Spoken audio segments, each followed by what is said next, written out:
Hello everyone, it's Jay here, and welcome back to the OverMangaCast. That time we woke up in a podcast and had to explain manga. Our heated adventures overanalyzing manga we find interesting. On this episode, we want to provide a content warning for potentially sensitive topics, particularly mention references to suicide. If this is a topic that is particularly difficult or triggering, please feel free to skip this episode, and we will look forward to you joining us in our next episode.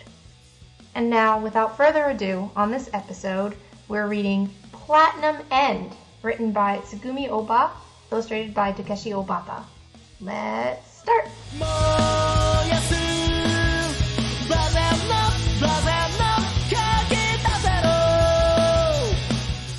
Hello everybody, welcome back once again to the OverMangaCast. My name is Sam, and as always, here at the top of the episode, our first thing is to discuss our familiarity with the manga that we read this week. I personally had not heard of Platinum End until Matt posted the trailer in the it was either Matt or Jay, one of you posted the trailer for the anime in the Discord server, and then it got on our reading list here.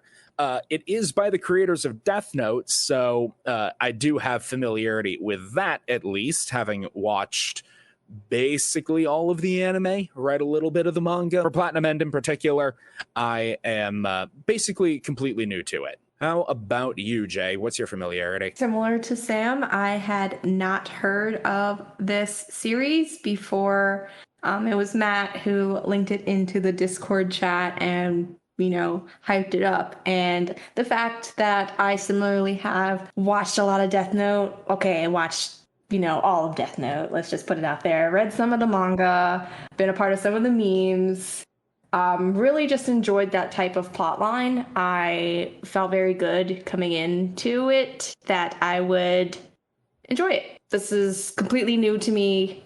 I never heard of it before. It was referenced that it was by the same creator as Death Note. How about you, Jake? I also am familiar with Death Note. I had watched all of the anime when it was coming out on Adult Swim back in the day. I have a fair chunk of the manga and have read it. So, again, familiarity with the creative team behind this, but not really any knowledge base in Platinum End itself. You can see the similar influences, though. There's a level of familiarity that if you know Death Note, then you're going to be able to slide into Platinum End pretty easily. Or at least I did. And Matt, you are the one who posted this in our Discord, but what else do you know?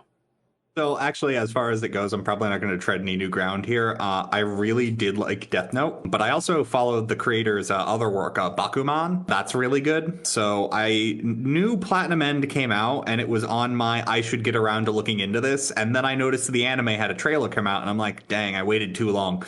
Well, gonna put this on a reading list then. And now we're here. Yeah. Hooray. And here indeed we are. As you might expect from a creator who deals with pretty heavy topics, we start off pretty heavy.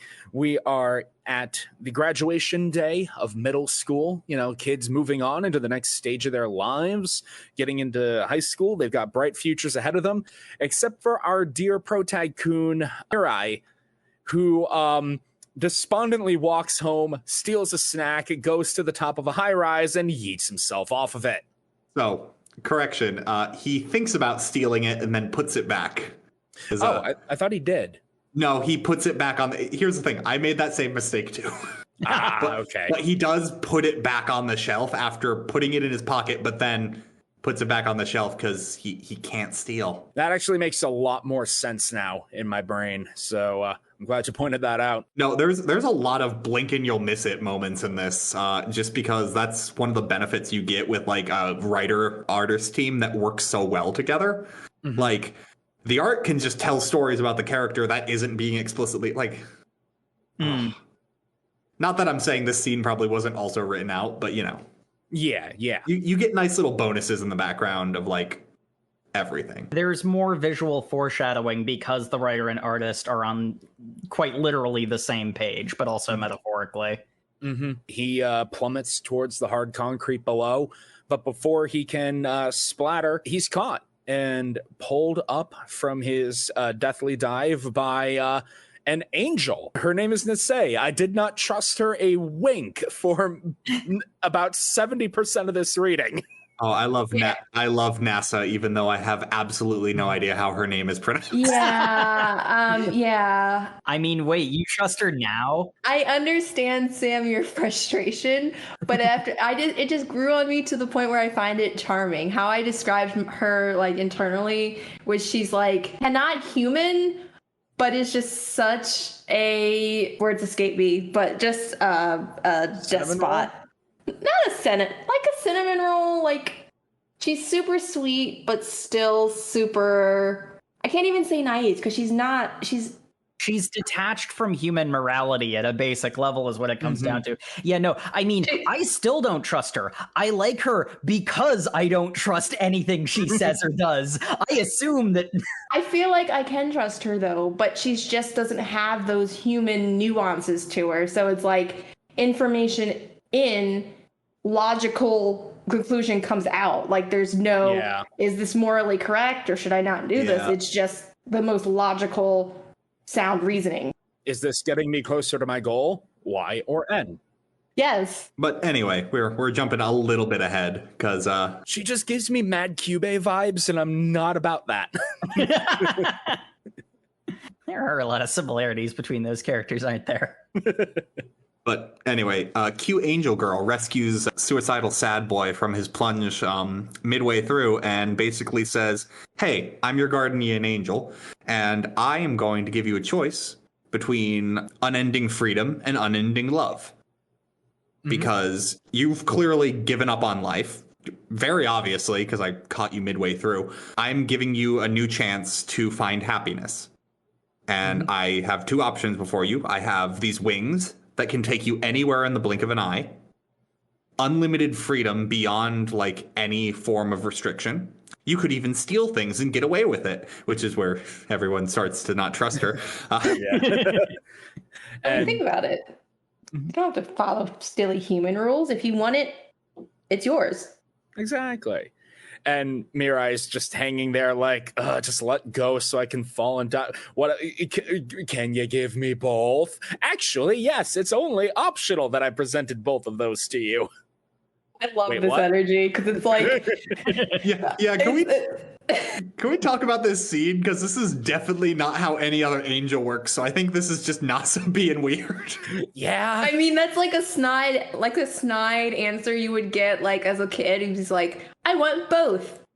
Good, that's the right answer. I'm sorry, what? Yeah, Mirai's being very dismissive of it. Is like, give me both or drop me. I don't care. I don't want to be involved in this conversation. Okay, here you go. Wait, what? That was an option? Like he legitimately did not think that he was going to get a yes from that. Which is kind of in the line because this is further in line, but he's obviously identified himself as somebody who's very straight-laced and doesn't like breaking rules, and she is like the antithesis of rules, whatever gets you closer to what you want. Yeah. So he did something uncharacteristic and broke the rules and benefited him. And it worked out. Yeah. We didn't actually mention the other thing he got was red arrows that shoot out of his hand, and if they hit someone, will cause them to fall in love with you. For 33 days, they will be totally, madly, slavishly in love with you.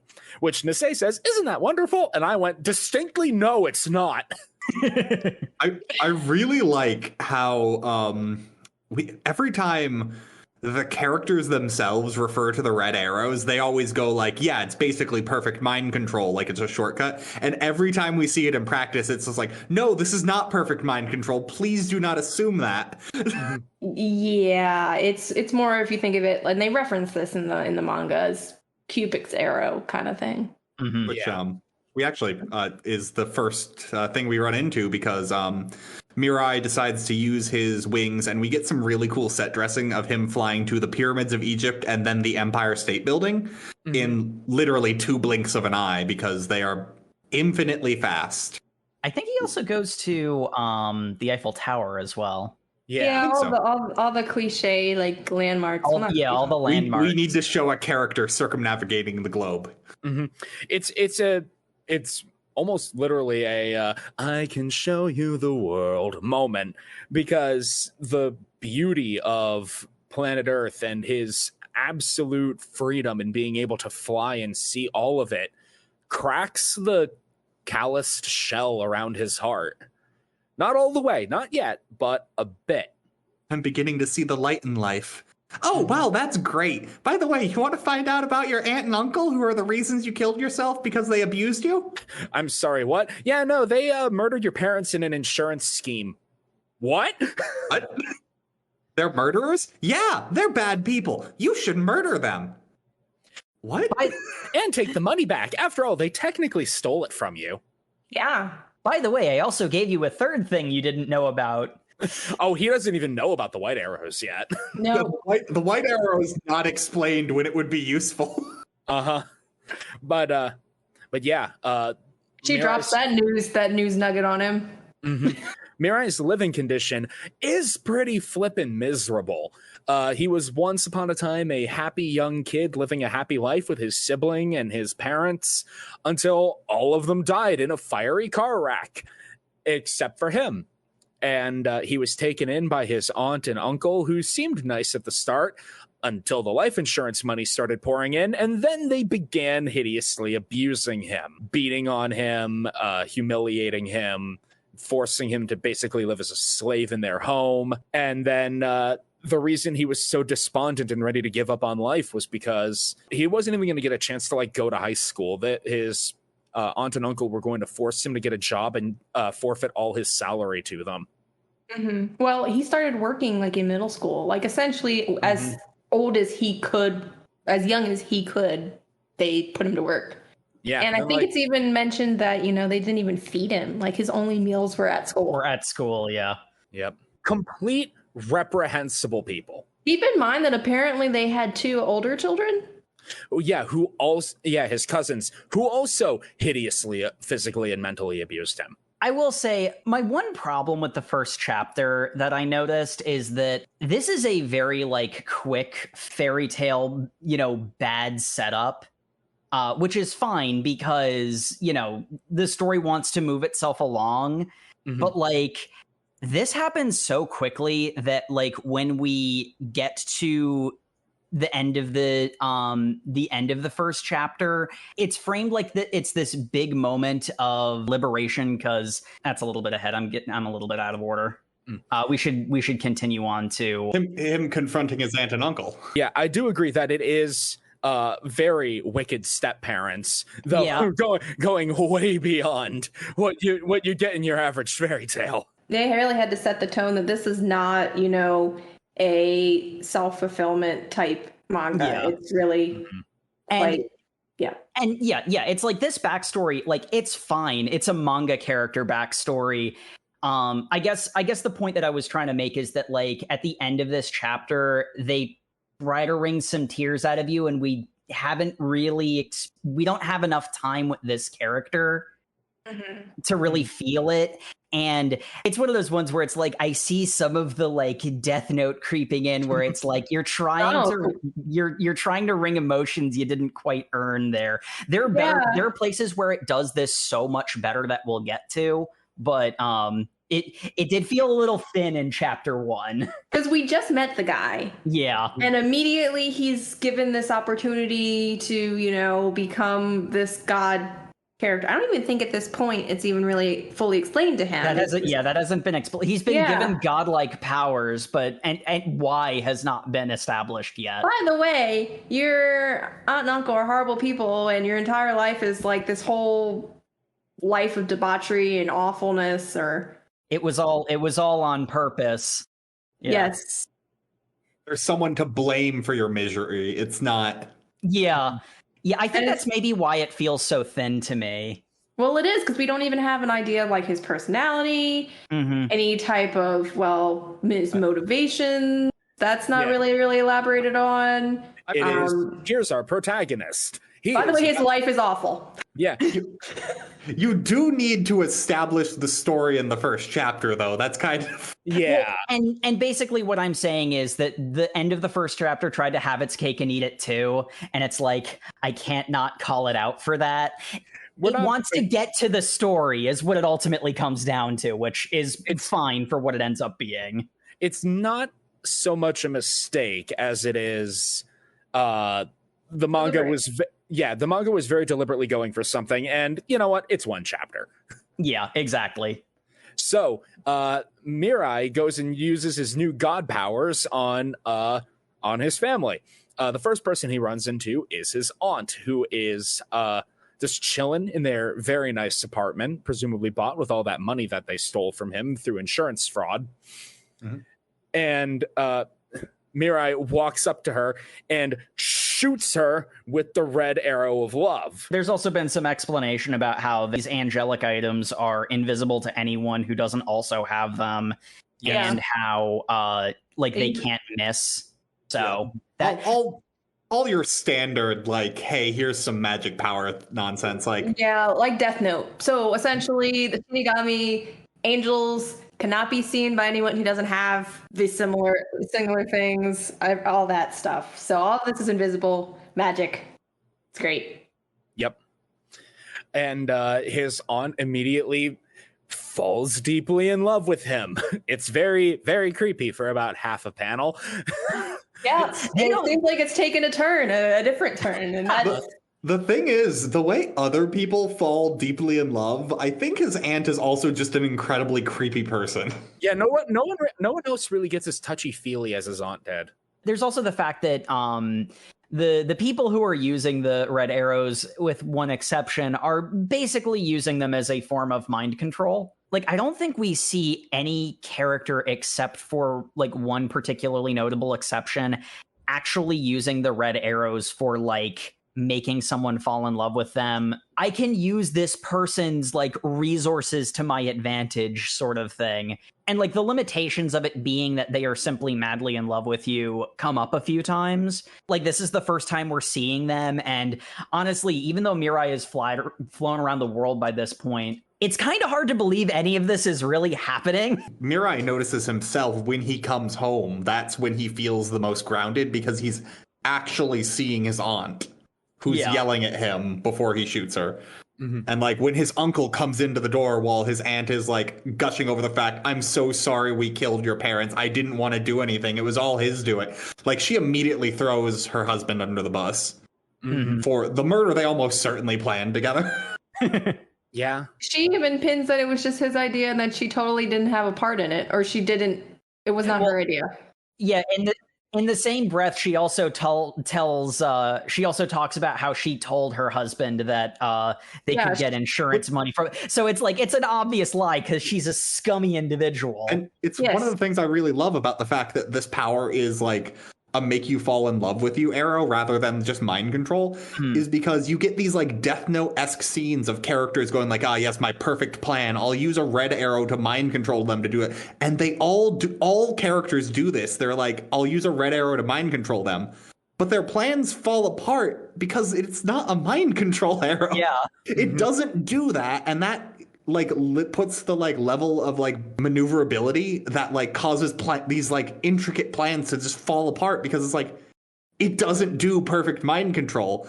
Everyone keeps telling you that.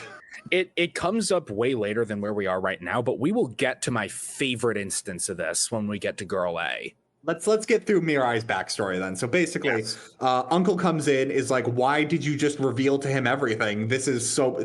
And then he starts like covering for himself like she's crazy, or like he's like... He starts beating on her. Yeah, he's going through like 3 separate plans of like, I got to get her to shut up, then I guess I'm killing Mirai, or I don't know what I'm doing with that, but this stuff needs to stop right now. This person's spilling the beans on everything.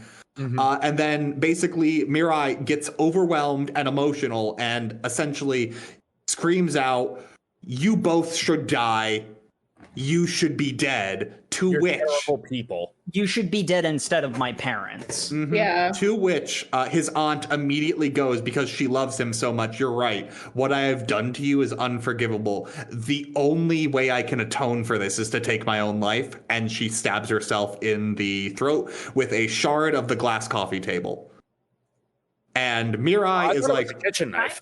oh, was it a kitchen knife? Just a kitchen knife. Also, I don't know. Like, didn't read into it that she actually thought she needed to atone. She was just like, this is what the person like that I'm in love with worshiping has told me to do, kind of thing. See, later on, that gets tested out that that's not what happens. And also, Nessa basically says she only did that because she felt so guilty. this gets brought up again when we meet the big like arc antagonist a little later. But you can't shoot someone with a red arrow and say, I command you to die, like this is Code Geass or something. Yeah. Unless they have some deep guilt in their heart that you can exploit. Because the thing is, again, they're not mind controlled. They just are obsessively in love with you. And love makes people do crazy things. And I just love the fact that none of the characters notice this. Recognize that. Yeah. They specifically use them for mind control, and it bites them regularly. Like in a lesser series, it would just be treated like mind control, but because this is like so well written, no, it actually is falling in love. Just none of the characters plan for that. You could argue that the reason why they chose to do the emotional route is because it's so easy to manipulate emotions. And also because it's more of an angel power. Yes. Indeed. So we have an amazing tableau here of Auntie dead from a knife in the neck, Uncle losing his freaking mind because he has everything in his life has fallen to complete shambles. Also got one of my favorite Nessa lines of Mirai's just like, we need to call an ambulance. And Nessa's just like, no good. She's already dead. Angels know when people die. Yep. Well, I mean, obviously the uncle can't see or hear or anything like that, but yeah. Mm-hmm.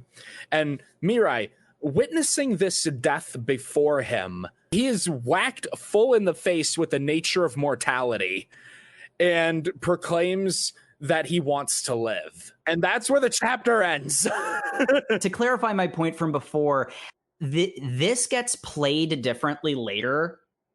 But like it feels a little hollow here because like later one of the things that they do to more effectively use this moment is in his own mind, certainly, debatably otherwise, but he's like responsible for the death of his own aunt. He's very responsible for it. It was an accident, but he's responsible for it. Yeah.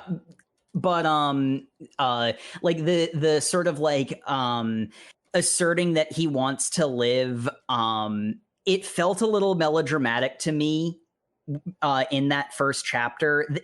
This moment is used a lot, and it's used better later. And there's a better example of a character coming back from the despair event horizon later in this series. But this was the moment that I was like, you're really trying to wring those emotions, aren't you? It's been one chapter, friend. I'm not quite that emotionally invested yet. Hey man, it's a pilot chapter. You might only get one. Yeah. I can't blame them.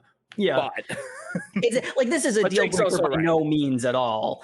It's one of those ones that I can't help but notice because like very much it's the case where the alternative is you have the first chapter be the happy childhood that gets taken away, but like the story wants to get to the actual show, so that's why we have the fast track, Disney fairy tale sad backstory instead of something that's a little bit more built to. I wouldn't call it Disney, but yeah, it's a fairy tale tier of sad fairy tale is better than Anyway, next chapter happens and Mirai has PTSD from the murder he committed. Oh, so much PTSD. The first thing he does is have a nightmare of like, oh, he's just having a good time. He's a kid again, playing in the schoolyard with his friends, and his aunt's desiccated corpse breaks out of the ground like, you killed me. Yeah, normal stuff. And he wakes up screaming on a hotel floor. Which, by the way, have we gone into the detail of how he ended up at this hotel? You can go into it right now if you want. This is where it happens. Excellent. So, yes, obviously, when the stuff went down at his uncle's house, he had to find somewhere to go. And being that he is he has not entered high school yet, but he is a student, and the fact that he effectively is an orphan. Yes. Halfway there now. Yeah. But he basically, what I mean is he doesn't have much money. So essentially, the second red arrow he ends up using is for the hotel manager, and the manager, lets him stay in a room, for free, essentially, because he is infatuated with him so much. So essentially, he's living a lie. He is hunkered down in this hotel room with Nasse and plotting of what he's going to do next. And Nasse's talking to him about what you did is. She's very confused why he's not happy about this turn. Yeah, you got revenge on the people who've caused you such pain. You should be happy. And for some reason, most of us distrust her. I mean, what's up with that? Well, no, Nasse is very much eye for an eye angel, which is very on brand. Like, it's, these people wronged you. You enacted justice. Yeah. Like, she does not see a problem with that because Nasse does not do the nuance. She does not care about nuance. It's very much, nope, you did the right thing. Why would you feel bad about it? Yeah. And what triggers Mirai is the fact that she, really plays up the fact that she wants Mirai to be happy. She's here for his happiness. That reminds me vaguely of what my mother said when I was a child. Flashback. I really oversold this because this flashback is literally just his mother saying, now, Mirai, I want you to have this thing you're going to keep with you the rest of your life. It's every human's job to be happy all the time. Mom, that's terrible life advice. No. She says that the meaning of life is for people to seek happiness. Yes. And the more people who are happy, it's like a positive feedback loop. And so the true goal to make a paradise would be to have everybody be happy. Yes, which Nasse, once he relays this flashback to her, she's like, your mom was a good person.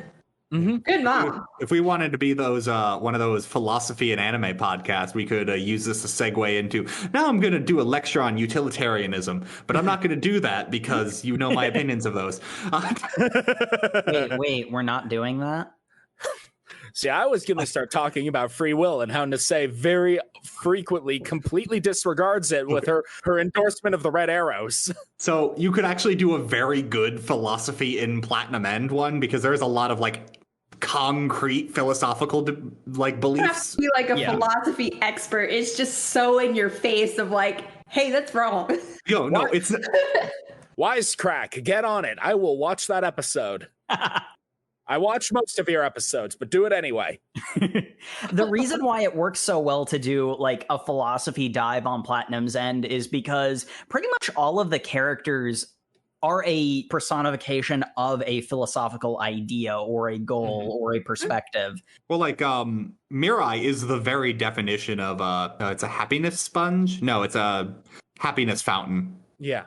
Or something. The person from which you drain out happiness for the good of the group.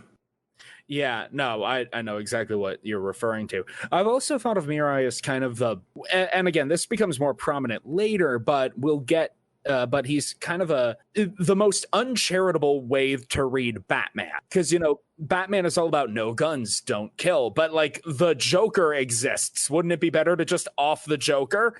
And Mirai is an example of that sort of uncharitable reading of Batman, because Mirai is also, once he's gotten over his suicidal tendencies, he is very, very protective of life. Yeah, protective of life. He wholly believes in the sacred nature of life and that any life lost is an immense tragedy, and so we should do everything to save everyone we can, even if they're an asshole. Yeah, we'll get to it later, because he's got an entire scene about this. Yes. But when we meet my favorite character. Yeah, he's currently PTSDing in a hotel room. In a hotel room. Yes. With all the like 30 yen to his name, thinking, what the hell am I gonna do now? Yeah, I was actually wondering where the next scene happened, and then I remembered how I almost called this Mirai Nikki. Oops. I then remembered how a Platinum End does its big hey, this is the next scene that's happening. A news broadcast happens. Look, I've said it once, I'll say it 1,000 times. This manga is just Mirai Nikki by way of Death Note, by way of Samurai Flamenco. We haven't gotten to why that's the best way to describe it, but we'll get there. Also, tie in there with Code Geass. There's a lot of Code Geass that comes in a little later too. Yeah. So anyway, the news broadcast is on about a man who I did not know the name of until I looked it up on the wiki. Tanma Rodriguez, a popular late night comedian who is famous now because I believe he has 14 famous actress girlfriends concurrently now. They only know about 5 on the broadcast. Yeah, on the broadcast, he only has 5 publicly. Mm-hmm. It is a total of 14 though, because that becomes a plot point later. Because he is a very insecure gentleman, as we later find out. But yeah, we have my favorite panel in the manga as, how do we know this guy's a god candidate? Oh, because an angel is planking over him to establish dominance. I forget his angel's name because he does not matter at all, but he is one of my favorites. He doesn't matter, but when I say the 14 girlfriends thing is a plot point later, it's not because of this moron. It's because 14 arrows is a thing. Anyway, this guy's a loser, which actually we do know is because a requirement of becoming a god candidate is that you need to have given up on life. So this guy was a failed comedian who suddenly rose back into popularity only because he was dating so many actresses concurrently. In other words, literally relying on women to keep his career afloat. He shot them with red arrows, and that's good enough for him. But anyway, we basically get his interview, which I'm amazed they aired. Well, I mean, even the commentators were like, why is this on the air? Like, what? Yeah, there's a lot of stuff that gets aired on TV in this universe that I'm not 100% sure Screened at all. A lot of it could make sense, except this one doesn't. But anyway, we cut to him literally having an orgy in the back of a limo saying, man, I wish I could have more girls, when there's a knock on the outside of the limo door and he has to open up the door. And outside is a man wearing a superhero costume, which I guess we're supposed to establish from like context clues that this is an established well, actually, we know for certain the person who bought this costume bought it from a costume shop. Well, I thought he bought it from like a film studio or something. He bought it from someone who had the costume already. It was baggy and needed to be resized. So it definitely was something that already existed. Yeah. In that he is Metro Polyman, which is it's so dumb. It's so dumb how that sounds in English. Because it's supposed to be Metro Policeman. I thought it was a pun on Metropolitan, but... It could also be Metropolitan, actually. I assumed it was police because he works with the police, but actually I don't know anymore. I say yes to both. It doesn't sound great in English. Yes, it just, yes. Anyway. He shoots him with a white arrow and kills him. Yeah. Girls all run away and scatter and be like, ew, what the heck is going on? What was I doing here? Yeah, at some point, Nessa had explained to Mirai that he also had white arrows because in case, it was when she said, you should kill your uncle. You could use a white arrow. It would kill him painlessly. At which point she explains, I actually gave you 3 things. When I told you I could give you 1 and you asked for 2, I gave you 3 things instead.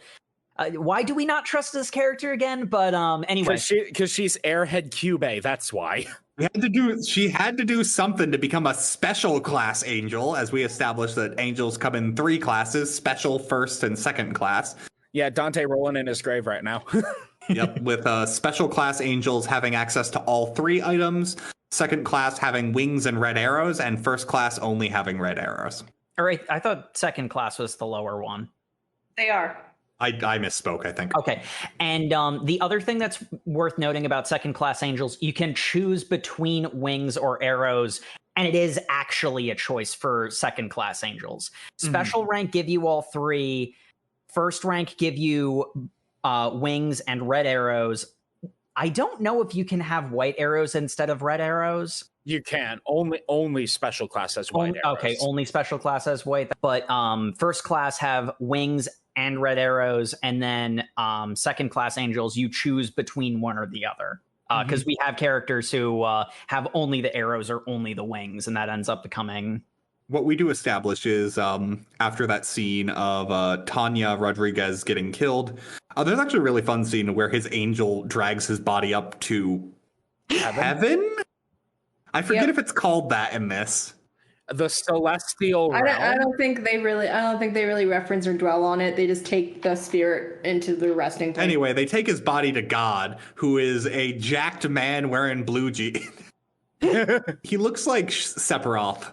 Like literally, like emaciated, but still kind of muscular, wearing only pants with like long hair, going like, I tire of living. Give me a successor. Why are you back already? I just wanted to, get this over with real quick, so I picked a real loser. Thanks. I didn't care about this at all, actually.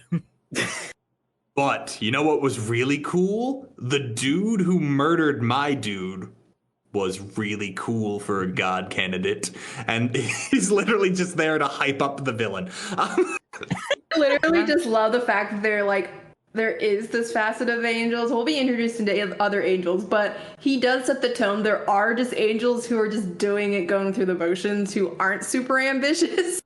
Yep. They are literally on their 9 to 5 grind and don't care. Those are the ones I appreciate.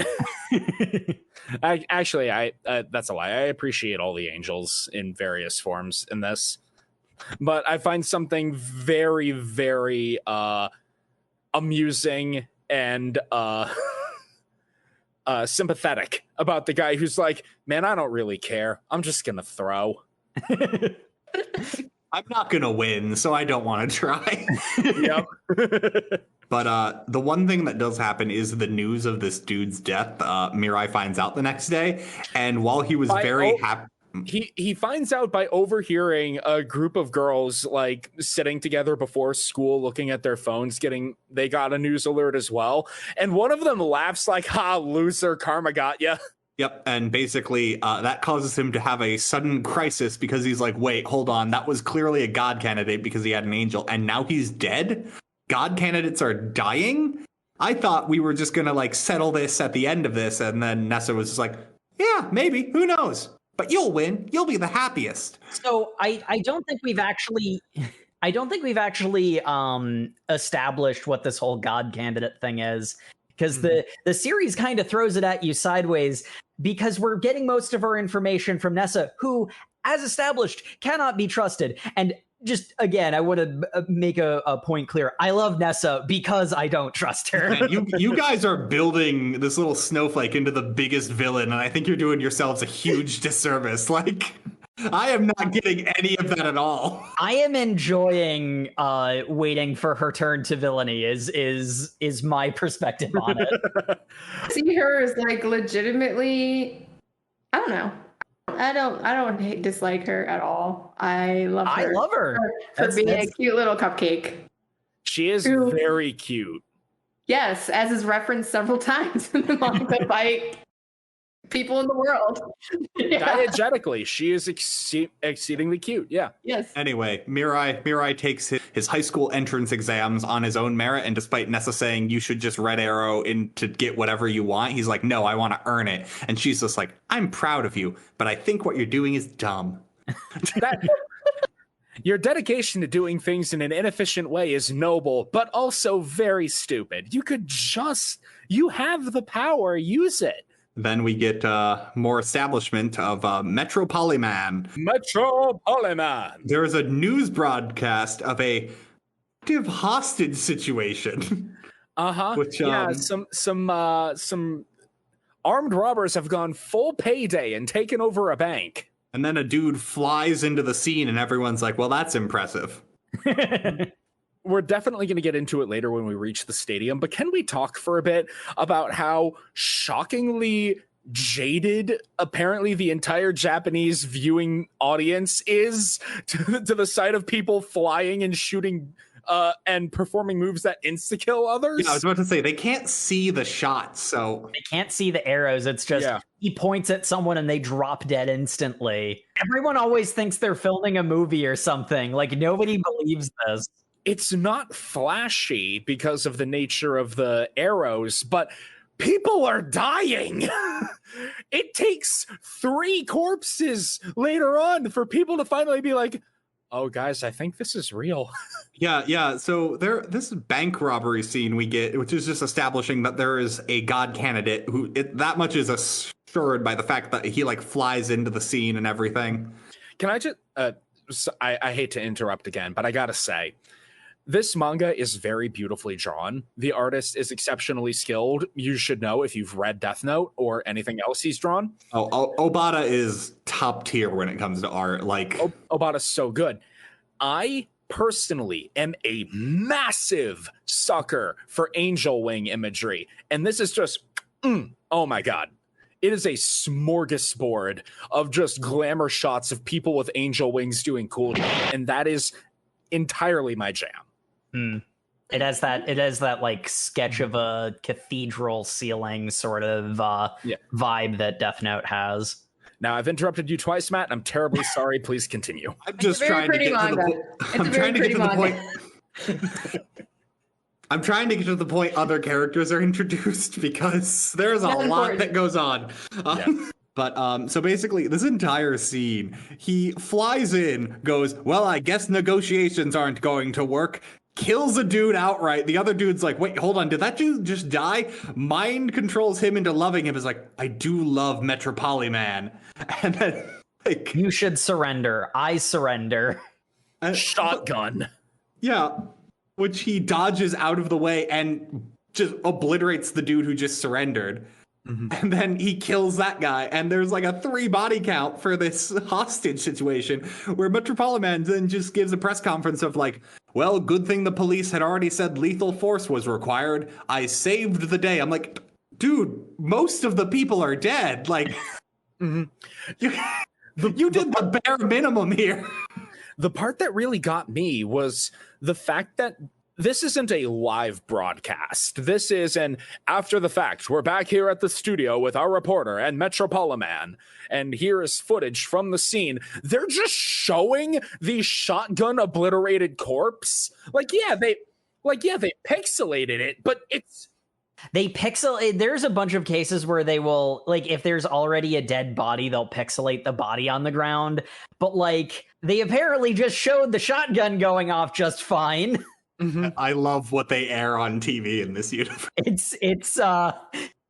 Which, in all fairness, what we find out is I'm willing to believe that Metro Man's corporation totally just owns the broadcast networks, but we'll get there. I think that actually does get stated at one point, but But anyway, I think during the press conference, Metro Man says something that he's here to find and kill his 12 opponents. Yeah. Yes. To which Mirai freaks out. Because quite rightly. Yeah. Obviously, he means the other god can.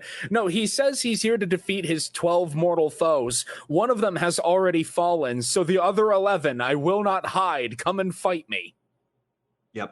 Yeah, because Mirai had already seen by this point that that Rodriguez was one of the god candidates. Have we established what the god candidate thing is at this point? I think the next angel fully describes it. We've gotten bits and pieces from Nasse.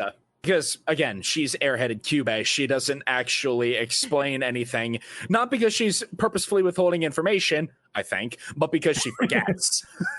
One thing they do immediately establish, though, is it is not safe for Nasse to just fly around with Mirai, which is something he was already kind of sure about after seeing what happened to Rodriguez. Rodriguez. But this cements that there is someone actively hunting god candidates, so definitely lay low. Just go to school like normal. Don't pay any attention. Oh God, is that an angel flying above? Don't look it in the eye. Oh no, I looked it in the eye. You could see me, couldn't you? No, Quick, shoot him. I love this moment because, yeah, as Matt said, Mirai, like Yagami, he is not. I'll just say that right now. I'll go you one step further. I would argue no one in this manga is like Yagami, and I think it's better for that. Yeah, there are no inexplicable geniuses in this cast, at least as far as we've read. But like Mirai is above average smart and not even greatly. Like he's got a certain amount of wherewithal, but he does not have any of the stomach or spine for this. So he knows objectively, don't react to anything only a god candidate could react to. That will make you obvious. And as he's walking to school the next day, he happens to glance up, see an angel, and get very conspicuous in not looking at it. And then, the angel whirls over and the angel doesn't even like turn, like immediately just, I guess, senses that he's been spotted. Yeah, no, the angel inverts vertically and is like hovering face to upside down face to Mirai.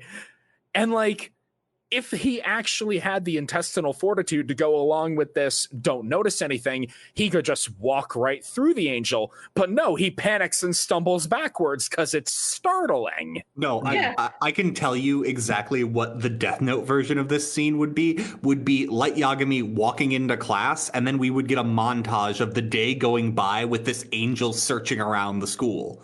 Exactly. And it would be, but Light was so cool, no one noticed him. Meanwhile, Mirai gets caught immediately, and then the angel, who we will reveal his name is Revel, says, shoot him, to which we get a brilliant scene of the girl we know is his crush, but I don't think we've had her name revealed yet. Saki, who shoots him through the back with the "You must love me" red arrow. Which at this point, like, tore me apart, because I'm just like, no. It's such a waste. He had the conversation with Mirai had the conversation with Nasse about how he wasn't going to use his red arrow on her because he wanted her to fall in love with him naturally, and she was like, "Nope, shortcut." Hey, some guys like it when the girls make the first move.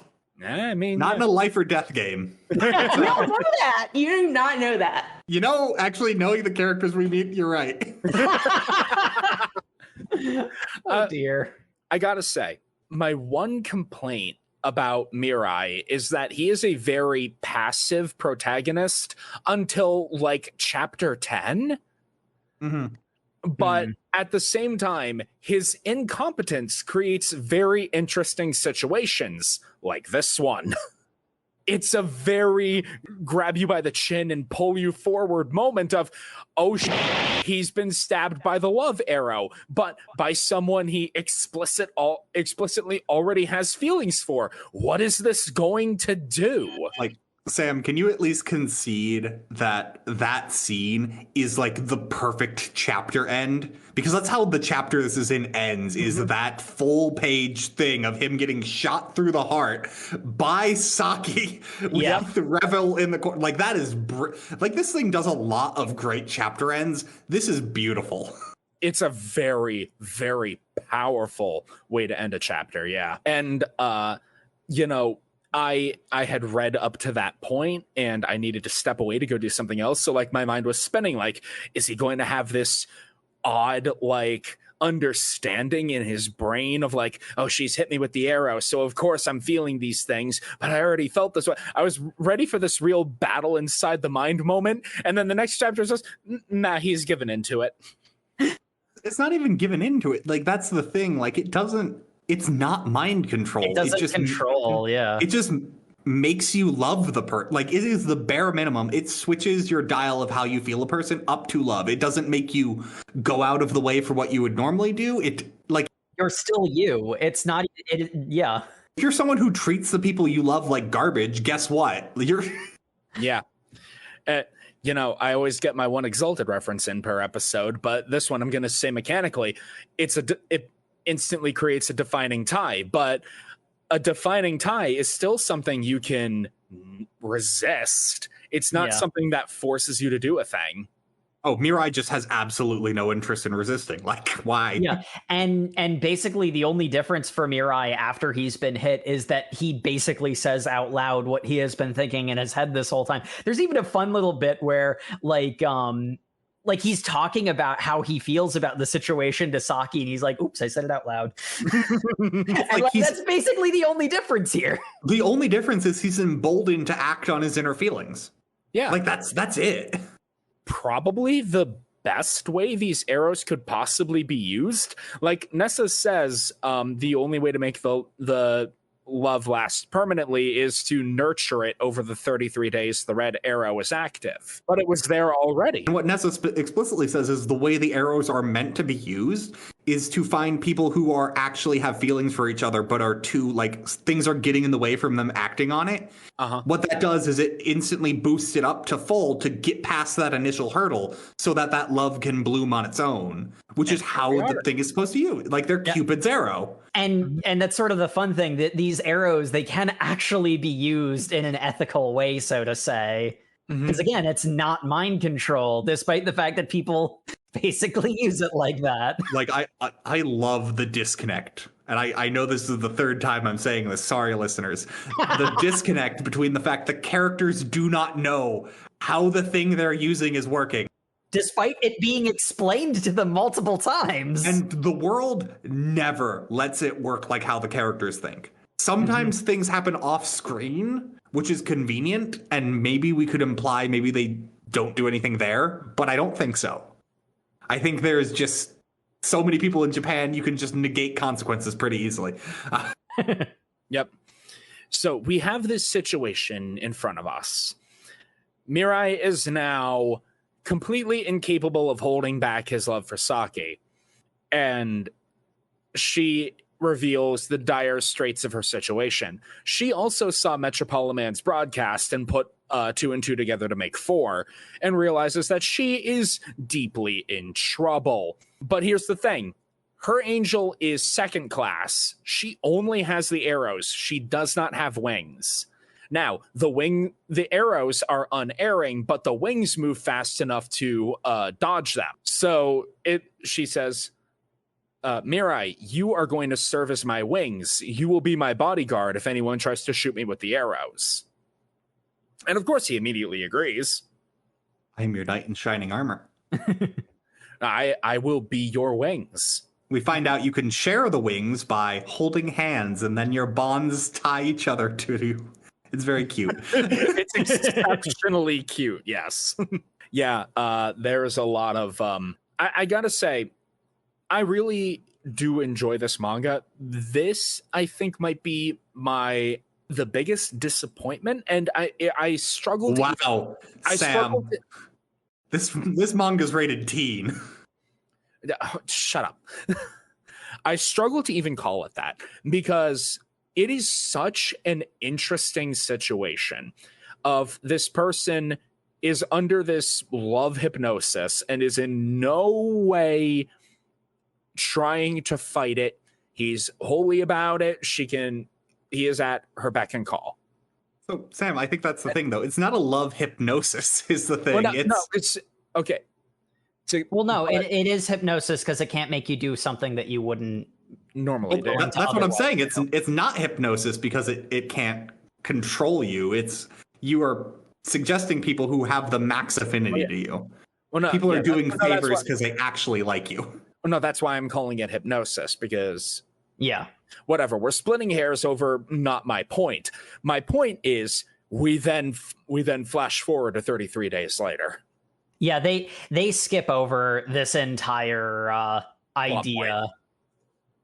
Well, because it's essentially what it would be is they're being very careful with him to basically lay low, because nothing happens in these 33 days is the big thing we are revealed to. Yeah. Because Metropoliman is still waiting for people to come challenge him. They are laying low because they're deeply afraid of being caught, so they're like doing a normal life of like going to school. Mirai is living on the floor of of her Saki's room when she lives with her parents. Yeah, I'm not quite sure how all of that works. Well, he can fly. He can fly into her balcony. Yeah.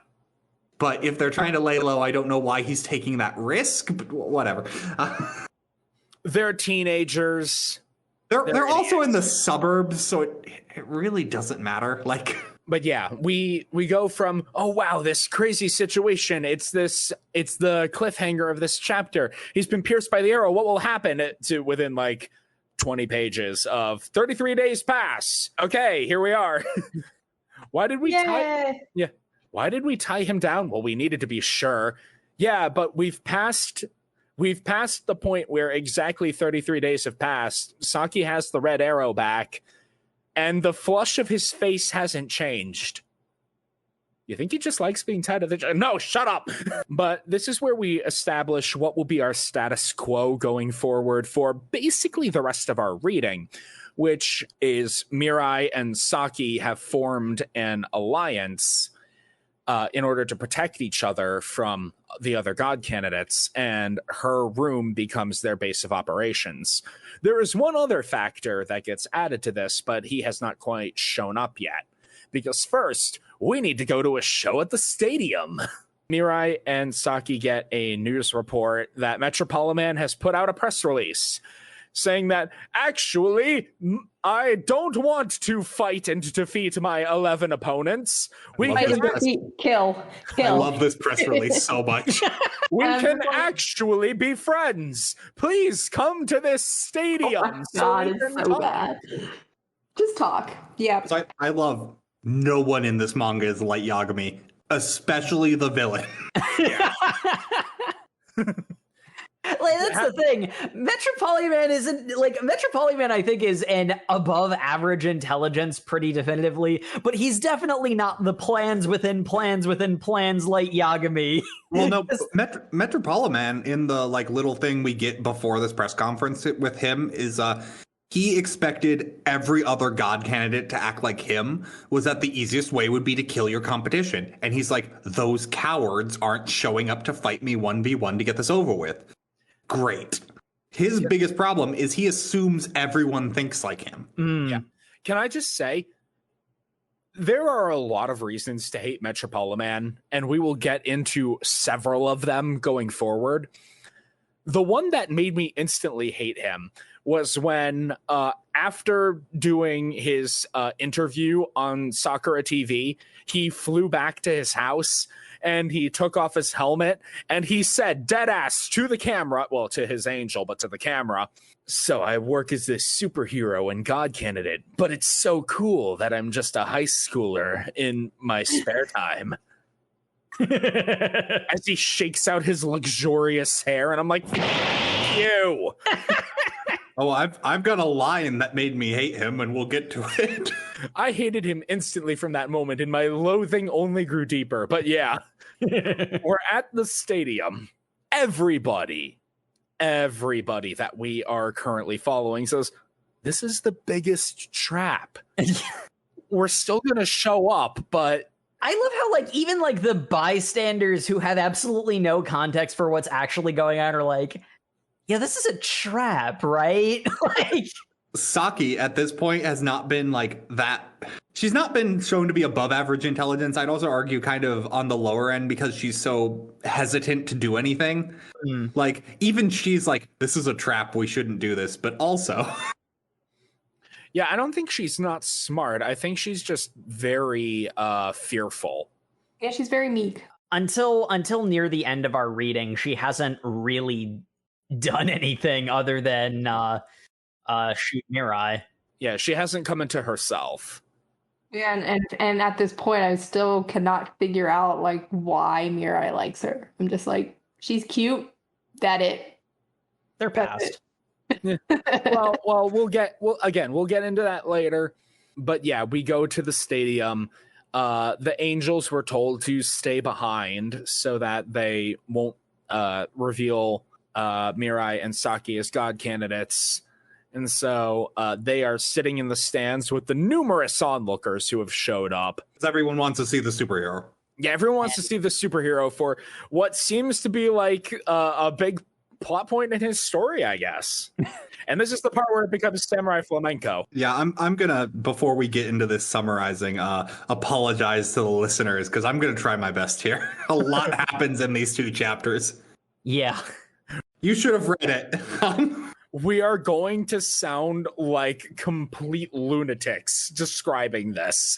Yeah, this is also the fun moment where both Matt and I independently made a joke about, and this is the part that reminds you that this was made by the people who did Death Note, because this is the most Death Note thing we've read. It is a twisted web of plans within plans, except the difference between Death Note and Platinum End is that the people in Platinum End aren't nearly as smart as the people in Death Note were. So, I'll do my best to summarize the plans ahead so we can just focus on the action scenes.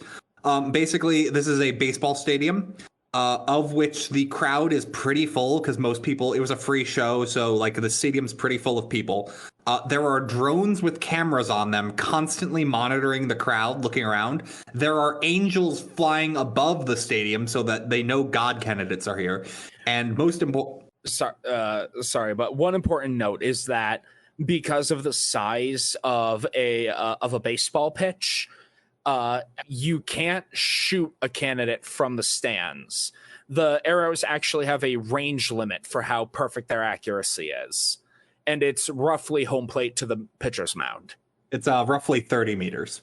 The exact number they give is 31.6. I don't know why that piece of information is stored in my brain, because it's not strictly speaking relevant, but I remembered that. I only remembered it was around 30 because they doubled it up to 62. So yeah, essentially what this establishes is when eventually he does land, Metropoliman lands directly on the pitcher's mound, which indicates he is safe from everyone in the stands, and someone would have to approach him to try and kill him, to which they will be on camera, they will be seen, and he is effectively safe out there unless something happens. But that is the entire setup so far.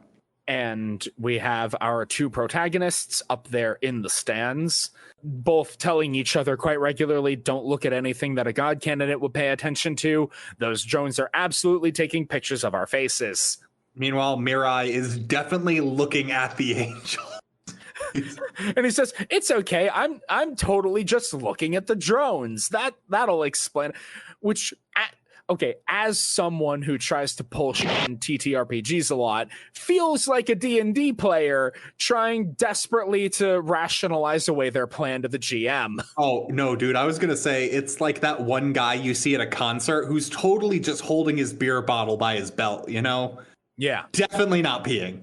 It is painfully obvious how much they are part of this Mirai Nikki shenanigans. Metropoliman lands on the pitch and is declaring his challenge. No one is really stepping forward until gasp, shock, amazement. 2 people appear hovering above the pitcher's mound. Why? It's 2 other people in Metropoliman outfits, except colored like their Power like they're a Sentai group. Yeah, which is another reason why I'm pretty sure this is an established hero, because they definitely bought theirs from a costume shop. Well, specifically, they talk about how they couldn't actually get a Metropoliman costume because where they looked was sold out. I'm pretty sure they were like buying like the official ones from the TV series this character is like based off of, I think is the reason why. Because like a couple of characters talk about how hard it is to actually get the things. Yeah, Jacob. It's Sentai nonsense. We can just move on. Yeah, it's not really important, but...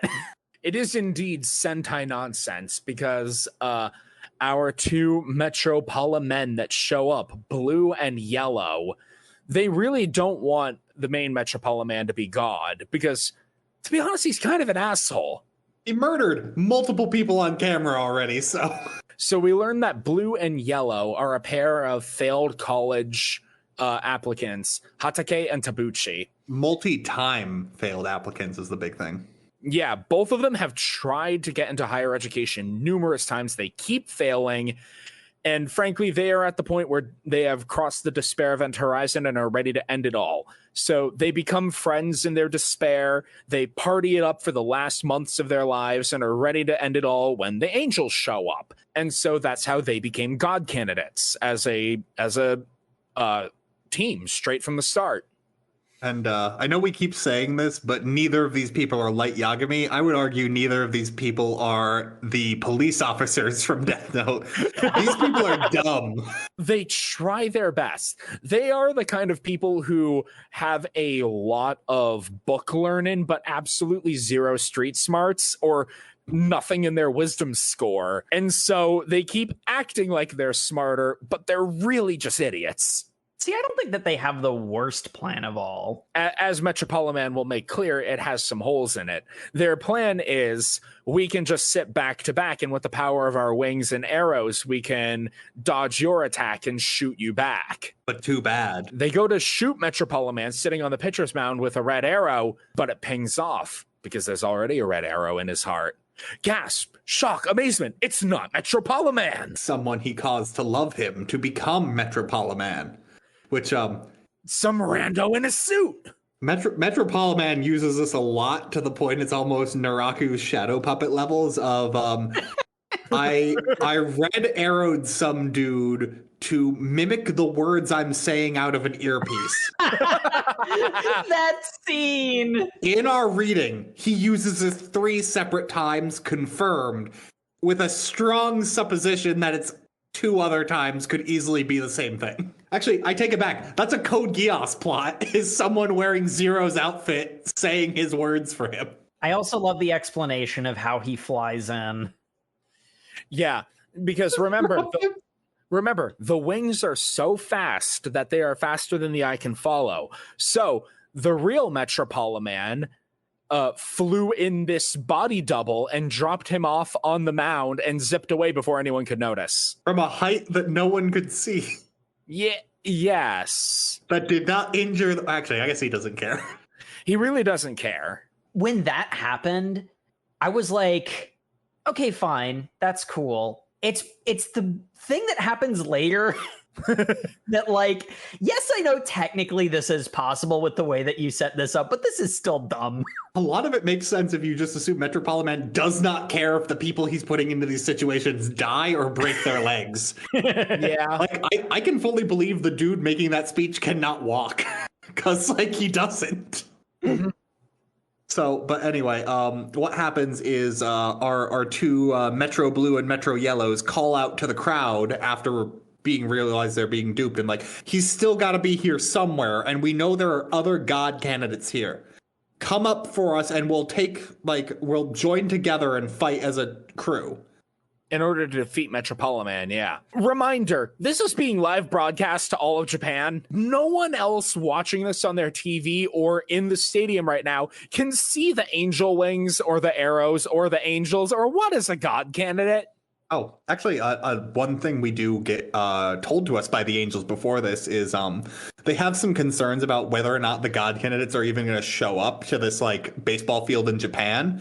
To which the angels inform us, the god candidate thing is only happening in Japan because Japan is such an advanced country but still has such a high rate of suicides. Clearly, people are unsatisfied with life despite living in such, like, bliss. They are the ones most worthy of being gods. That is almost an exact quote from Nasse. That's one way to criticize modern living. I don't know if it's the one I'd go for, but you know what? You do you. Metro Pink and Metro Green show up. Like, yeah, well, we're scared of him too. First off, we get a little girl jumps out of the stands flying. No disguise, just a young girl, can't be more than 10, floating up in the air. Like, I'm scared of Metropolitan, please save me. And they're like, oh, well, that's a little girl. Definitely gotta save her then. At some point, Metropolitan flies out and kidnaps her again and red arrows her. I forget if that happens before or after the other 2 candidates show up. It is very quick. It is after, I'm pretty sure, because 2 other Metropola people show up. The qualification of joining the team is you have to let Metro Blue or Metro Yellow red arrow you so they know you're going to be loyal. And the little girl obviously does not care. Yeah. So they red arrow Metro Pink and Metro Green. And before they can red arrow the little girl, she is stolen away by Metro Polyman speed of light flying. This is after Pink and Green have been shot by the red arrows. We cut to Metropoliman on the Jumbotron with the little girl, Chio. All right, dumbasses, congratulations, you've fallen into my plot. What plot? The plot where the people that you red arrowed thinking that they were God candidates weren't actually God candidates. They were just people that I hired. I'm going to shoot you with a white arrow now. But there's a cooldown time between shooting an arrow one after another. Yes, there is. But what if you fired a red arrow and a white arrow at the same time? Yeah, don't get me started on how much this manga thought I cared about cooldown times of their attacks. It really wants you to pay attention to the GCD. The big reveal, though, was the guy on the Jumbotron was the decoy again, and Metropoliman swapped himself out with the decoy on the field. There's 3 Metropolimen! That was the point where I'm like, yes, I know, strictly speaking, everybody was watching Metro Green and Metro Pink, but this is dumb. It's dumb. I'm not mad. It's just, this is dumb. Well, Jake, the wings are faster than the eye can follow. And everyone was turned away. Yeah, no, I know. There's numerous cameras that are more powerful than the human eye focused on this situation. I mean, cool, but the cameras are all under the control of Metropoliman, so that can't be used against him. It's very much the case where it's not a plot hole. I'm not mad about this. It's just dumb. It's dumb and hammy, which fits this entire thing. Yeah, this is what happens when people who think they are smarter than they are engage in Death Note shenanigans. It results in the death of children because... Well, first it involves the death of NEETs who didn't make it into college because one of them gets ganked immediately with the white arrow and the other one falls in love with him. And then we get to part 2 of this, labeled by the manga, which starts with Metropoliman. Metropoliman is great because he looks at all these extra characters and like, I don't need you in the scene anymore. Please leave. And then they left and we didn't have to worry about them. Good. Most of them were paid off. A few of them were red arrowed. The red arrowed one stuck around a bit longer until he said, no, seriously, get out of here. All right, bye, boss. Well, except the God candidate red arrows. The little girl and I believe Tabuka are still here. Yes, everyone who isn't a God candidate is ushered off the field. I enjoyed the bit where Pink and Yellow were like, hey, you paid us to be here, but we barely did anything. Are you still going to give us that paycheck? Yeah. Now get out of here. All right, cool. Free money. Bye. Metropoliman, in case you were wondering if he was the villain, handcuffs these 2 people and then while in the middle of this stadium proceeds to test the limits of his powers on them. Mm-hmm. One of whom is a very small child. Which we've established is between 8 and 10. Yeah, a no more than 10 young girl. Who, by the way, both of these people that he's threatening with these white arrows are also red arrowed by him. They are deeply in love with him as he is threatening their lives. It is a hideously tragic moment. Both of them are screaming and crying, wondering why he's doing this. Yeah, and the big thing that is revealed is that while it was said by Nasse earlier, it's confirmed here that even though someone's in love with you, they're not willing to die for you. Because he's flat out going to shoot one of them with a white arrow, and they attempt to fly away to the point they're almost going to rip the hand off the person they're handcuffed to. And that's the only thing that makes him hesitate, which lets him get shot by the white arrow. And then his body falls limply to the ground as a young girl cries. Cries, screams, begs for her life, prays that someone will save her. Her angel jumps in the way of the white arrow saying, please, no, don't do it. There is so much screaming and begging for mercy that does not come. And it's great because while all this screaming and begging's going on, you know what Metropoliman has to say to this angel who's screaming and begging? You're kind of cute, but my angel has you beaten looks flat out. No, he doesn't say that to the angel or little girl. He says that to Nasse. Oh, does he? Oh, you're right. Yeah, you're right. He says it to Nasse later. He mocks the other angel and says, look at you, you're so pathetic. He does rank angels on how attractive they are. Yeah. Yes, he's a very shallow person. Yep. Okay. And in that case, Nessa does fly through after telling Mirai, hey, don't react to anything. I've got this covered. And he's like, okay, Nessa, I trust you implicitly. And Nessa, Everyone else trusts her. I don't see a problem. Nessa then flies down in like a scene of shonen brilliance. She goes, you could kill the little girl. That's not going to get anyone else to reveal themselves to you. That would be dumb to do at this point. Why would they? This is everything in your advantage. You're not going to gain anything from this. To which Metropolitan goes, well, I guess you're right. And then kills a little girl. Yep. I laugh because it's so dark. I don't have another emotion. It really is just so... Yeah, no, it's so dark. I have no other emotions. They focus on it, too. It is like the source of panels for 2.5 pages. Well, yeah, I mean... There are numerous panels looking into the dead eyes of this child. Yeah, I mean, my emotion, I do have an emotion. It is shock, but also not shock at the same time, because obviously we're trying to build a supervillain. I mean, he's already pretty well built already, but this person will stop at nothing to accomplish his goal, which... My distaste of Metropolitan started with, man, he's kind of a prick, isn't he? And has elevated straight to the deepest pits of hell are too good for him. He must. Yeah, be they're annihilated. basically creating a mega villain. So it's kind of like, yep, he also kills children. Like, you know. His disregard for life is so complete. He is a sociopath and needs to be destroyed because humanity won't survive his continued existence. All right, Sam. No spoilers. Well, anyway. That's explicitly said later on. It is. That's why I'm saying that. Yeah. That's why she said spoilers. You know what? Fair point. Everyone had a good time at the ball game. They all go home. Everyone's clinically depressed in... Numerous civilians are vomiting out of disgust.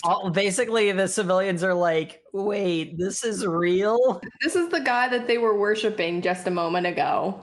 Yep. Yeah, And then it was met with confusion and curiosity. And then they come out and just like, what kind of sick game is this? Yeah, here's the big thing for me.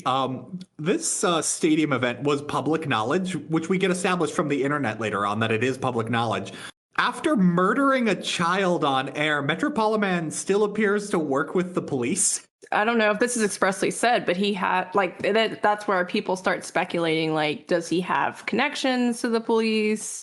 Or I thought they were saying the police were investigating him. I mean, it's hard. They do stop using his ties as obviously, so maybe he kills all goodwill right here. He was too good to be true. Everyone is sitting around Saki's apartment, and by everyone I mean Mirai, Saki, and Revel and Nessa. When a slam against the window as a rain-soaked old man. He's late middle ages. He's not old. He's middle aged. Mid-40s probably. He's got a 8-year-old daughter and probably late 30s. Then He's maybe. not old. The other thing is, we established this relatively quickly. He's a heavy smoker and he has cancer, so he probably looks a lot older than he actually is. Yeah. The only thing that leads me to believe he's older than like mid 30s is he also seems to be pretty far ahead in his career when he talks about his job, you know? So I don't know. You can get that through connections as well. Well, he seems to have actual skills, but we get a guy who, at the very least, like the way that he's like drawn and presented is that he's a rained on old man. They have a running gag that I think they think is funnier than it actually is, where apparently he taps on the window 6 times every time. The kanji for his name is 6. I think that's also supposed to be like a coded knock. Yeah, like it's supposed to basically announce his presence, but it's still like they bring up, it's like super annoying. It's like, seriously, every time? We're still doing that? Like, that's the attitude the other characters have. I like Cancer Dad, okay? I'm not saying I don't like him, because he is great, but... I have already stated that I think that Mirai is a very passive protagonist. Saki is as well. All of the action has been at the behest of the villains up to this point, but as soon as Mukaido shows up, it just puts the pedal to the metal on character action and development for both of our young heroes. That is because, quite honestly, he doesn't have that much time. The risks that he has a family that will be distraught without him.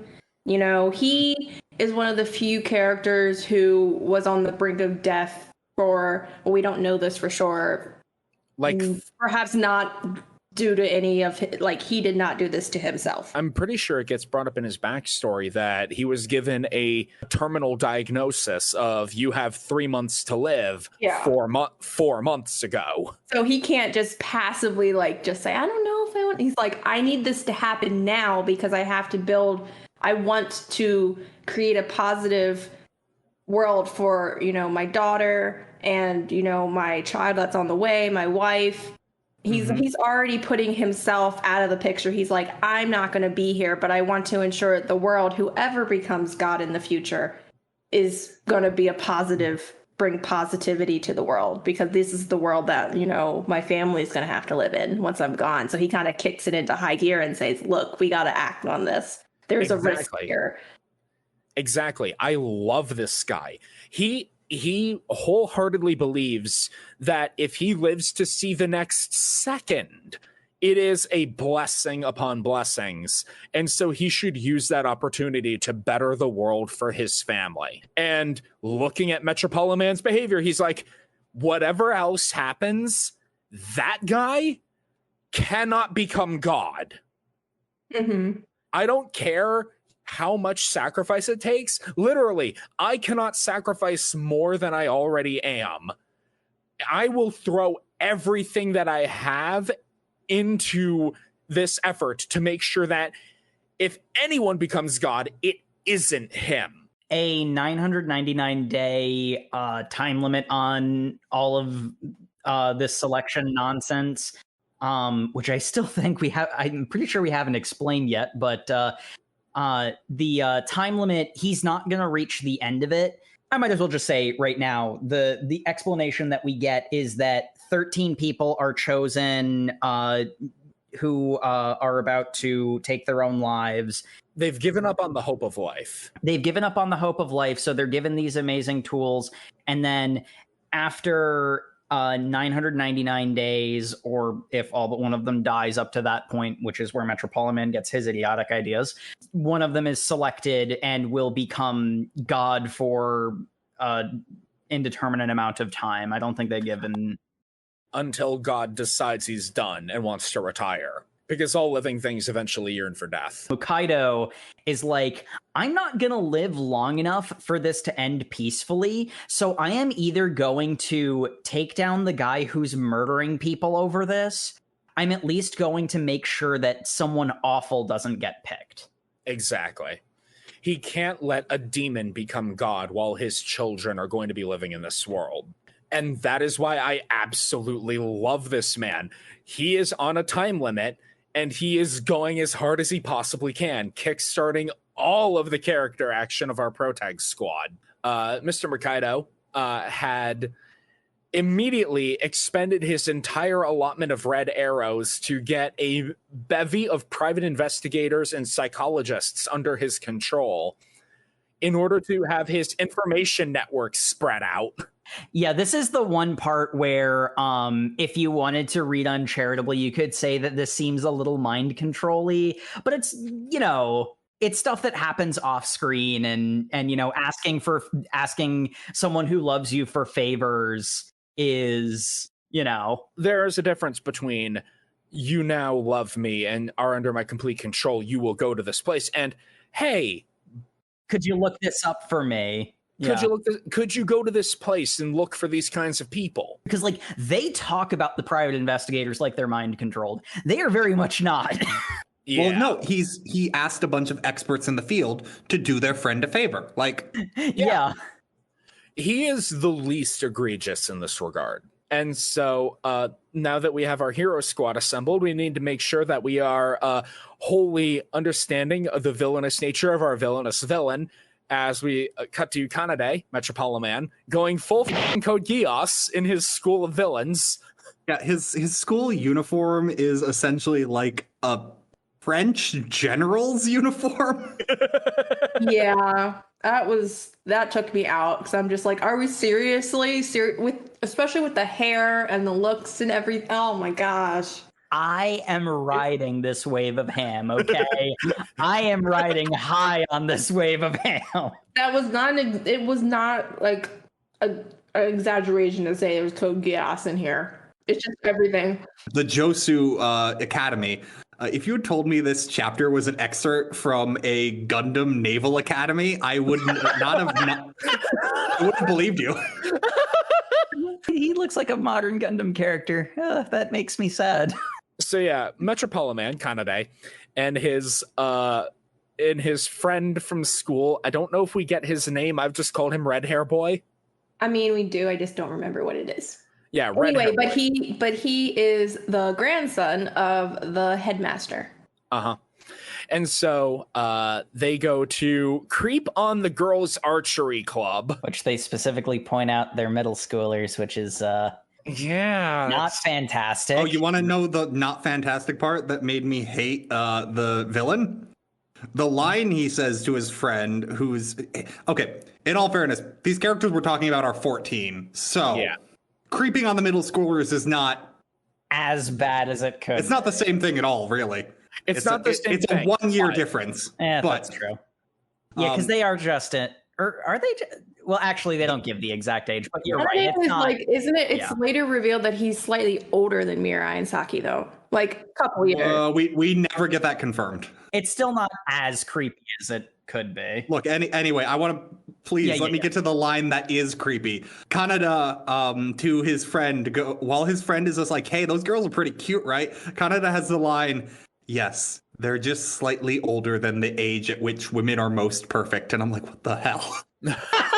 Uh-huh. No. Yeah, that's why you get bad vibes from this. And Again, they're building a mega villain. yeah, and Kaneda says, "Hey, if you could have anything at all, what would it be?" And his friend says, "For all the ugly women in the world to disappear." And he says, "Yeah, I could probably do that. You die though." You combined two things. I think I am combining two different things. Yeah, So he says that he wants all the cool people, like he wants all the ugly women in the world to disappear, to which his friend's like, that sounds amenable, I can do that. And then he's like, I'd probably also want every guy more handsome than me to go away too. And then he goes, but then I'd go die off the table. And then his friend's just like, are you asking me like wish fulfillment, or why do you have like such this is a weird conversation. Also, we're going to talk about the fact I saw you writing in a notebook earlier that said, "If I was God." We're going to just not talk about that thing you were doing in public? We're not going to talk. We're not going to talk about that. Watch as I demonstrate a new development of my powers that only the audience will see. For you, it looks like I'm just pointing at this archery target. Kaneda talks to his friend like he's not there or not a person is amazing. you don't understand how far up his own butt he is. Oh, all the way. We're almost there. He's so far up his own butt, he's coming out his own mouth. Yes. He is a Mobius loop. As he's having his nice day at school, we segue into one of the moments in this manga that just me go what the fuck am I reading? Yeah. Because he flies home to the Josei Corporation. Josu, that's right. The Josei Corporation would be a very different corporation, wouldn't it? The Josuke Corporation, they only sell hair gel. The Josei Corporation, we only do romances of 30-year-old women. He looks like he lives in the chemical plant from Megalomechanica. Like, if you weren't convinced this guy was a supervillain, his base of operations is a giant factory. And he flies through a bunch of security doors. He's something out of Clayman's backstory. Yep. To a cryo room where we see frozen in carbonite his little sister. I'm glad you said it because I was going to point out the fact that she really does look. So we got to tie in Batman universe, yes. He's got Mr. Freeze's backstory. Yep. Yeah. Yep. So you think this guy's a good guy? Except it's not his wife, it's his little sister. Hey, if he had his way, that would be his wife. Suddenly, That sounds like it.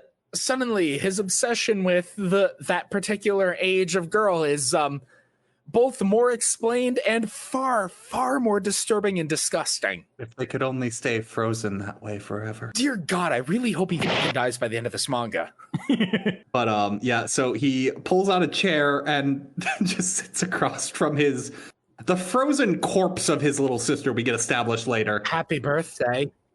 She's very specifically dead because, like, in that conversation, he's like, but I can't get the one thing that I want.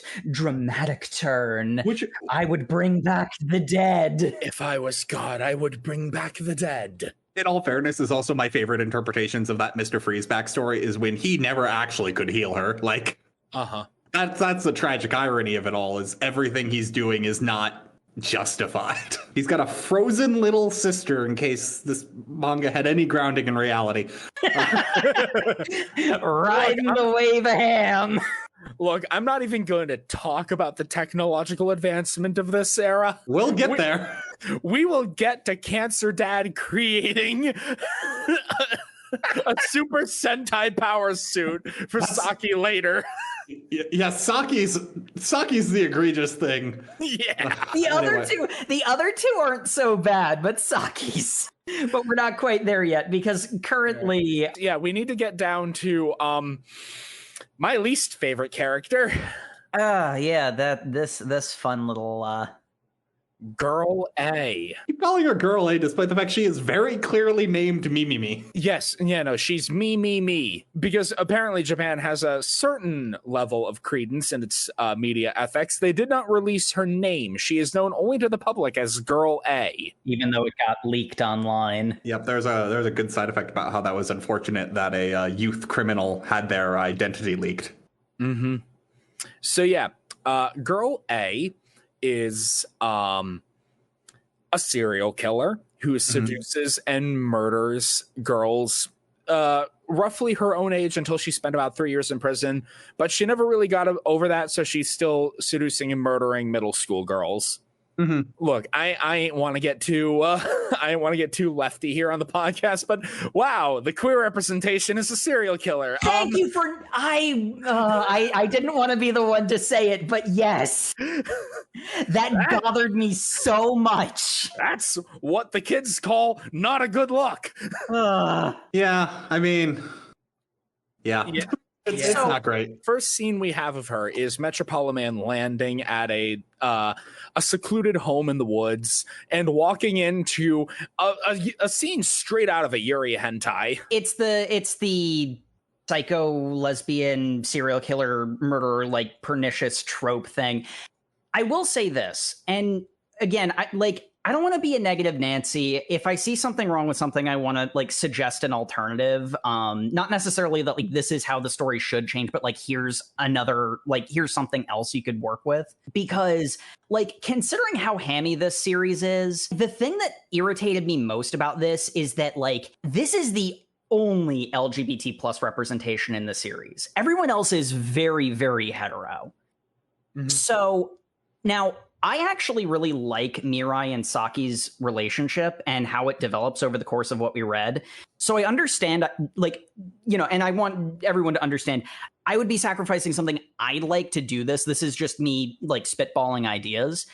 There's this really cute bit where Mirai and Saki are like talking about, how all this God candidate stuff. And like, Mirai makes a comment about, and how we can be happy together in the future. And Saki's like, well, not together with you. And it's like, oh, right. Sorry. Like make her LGBT plus as well.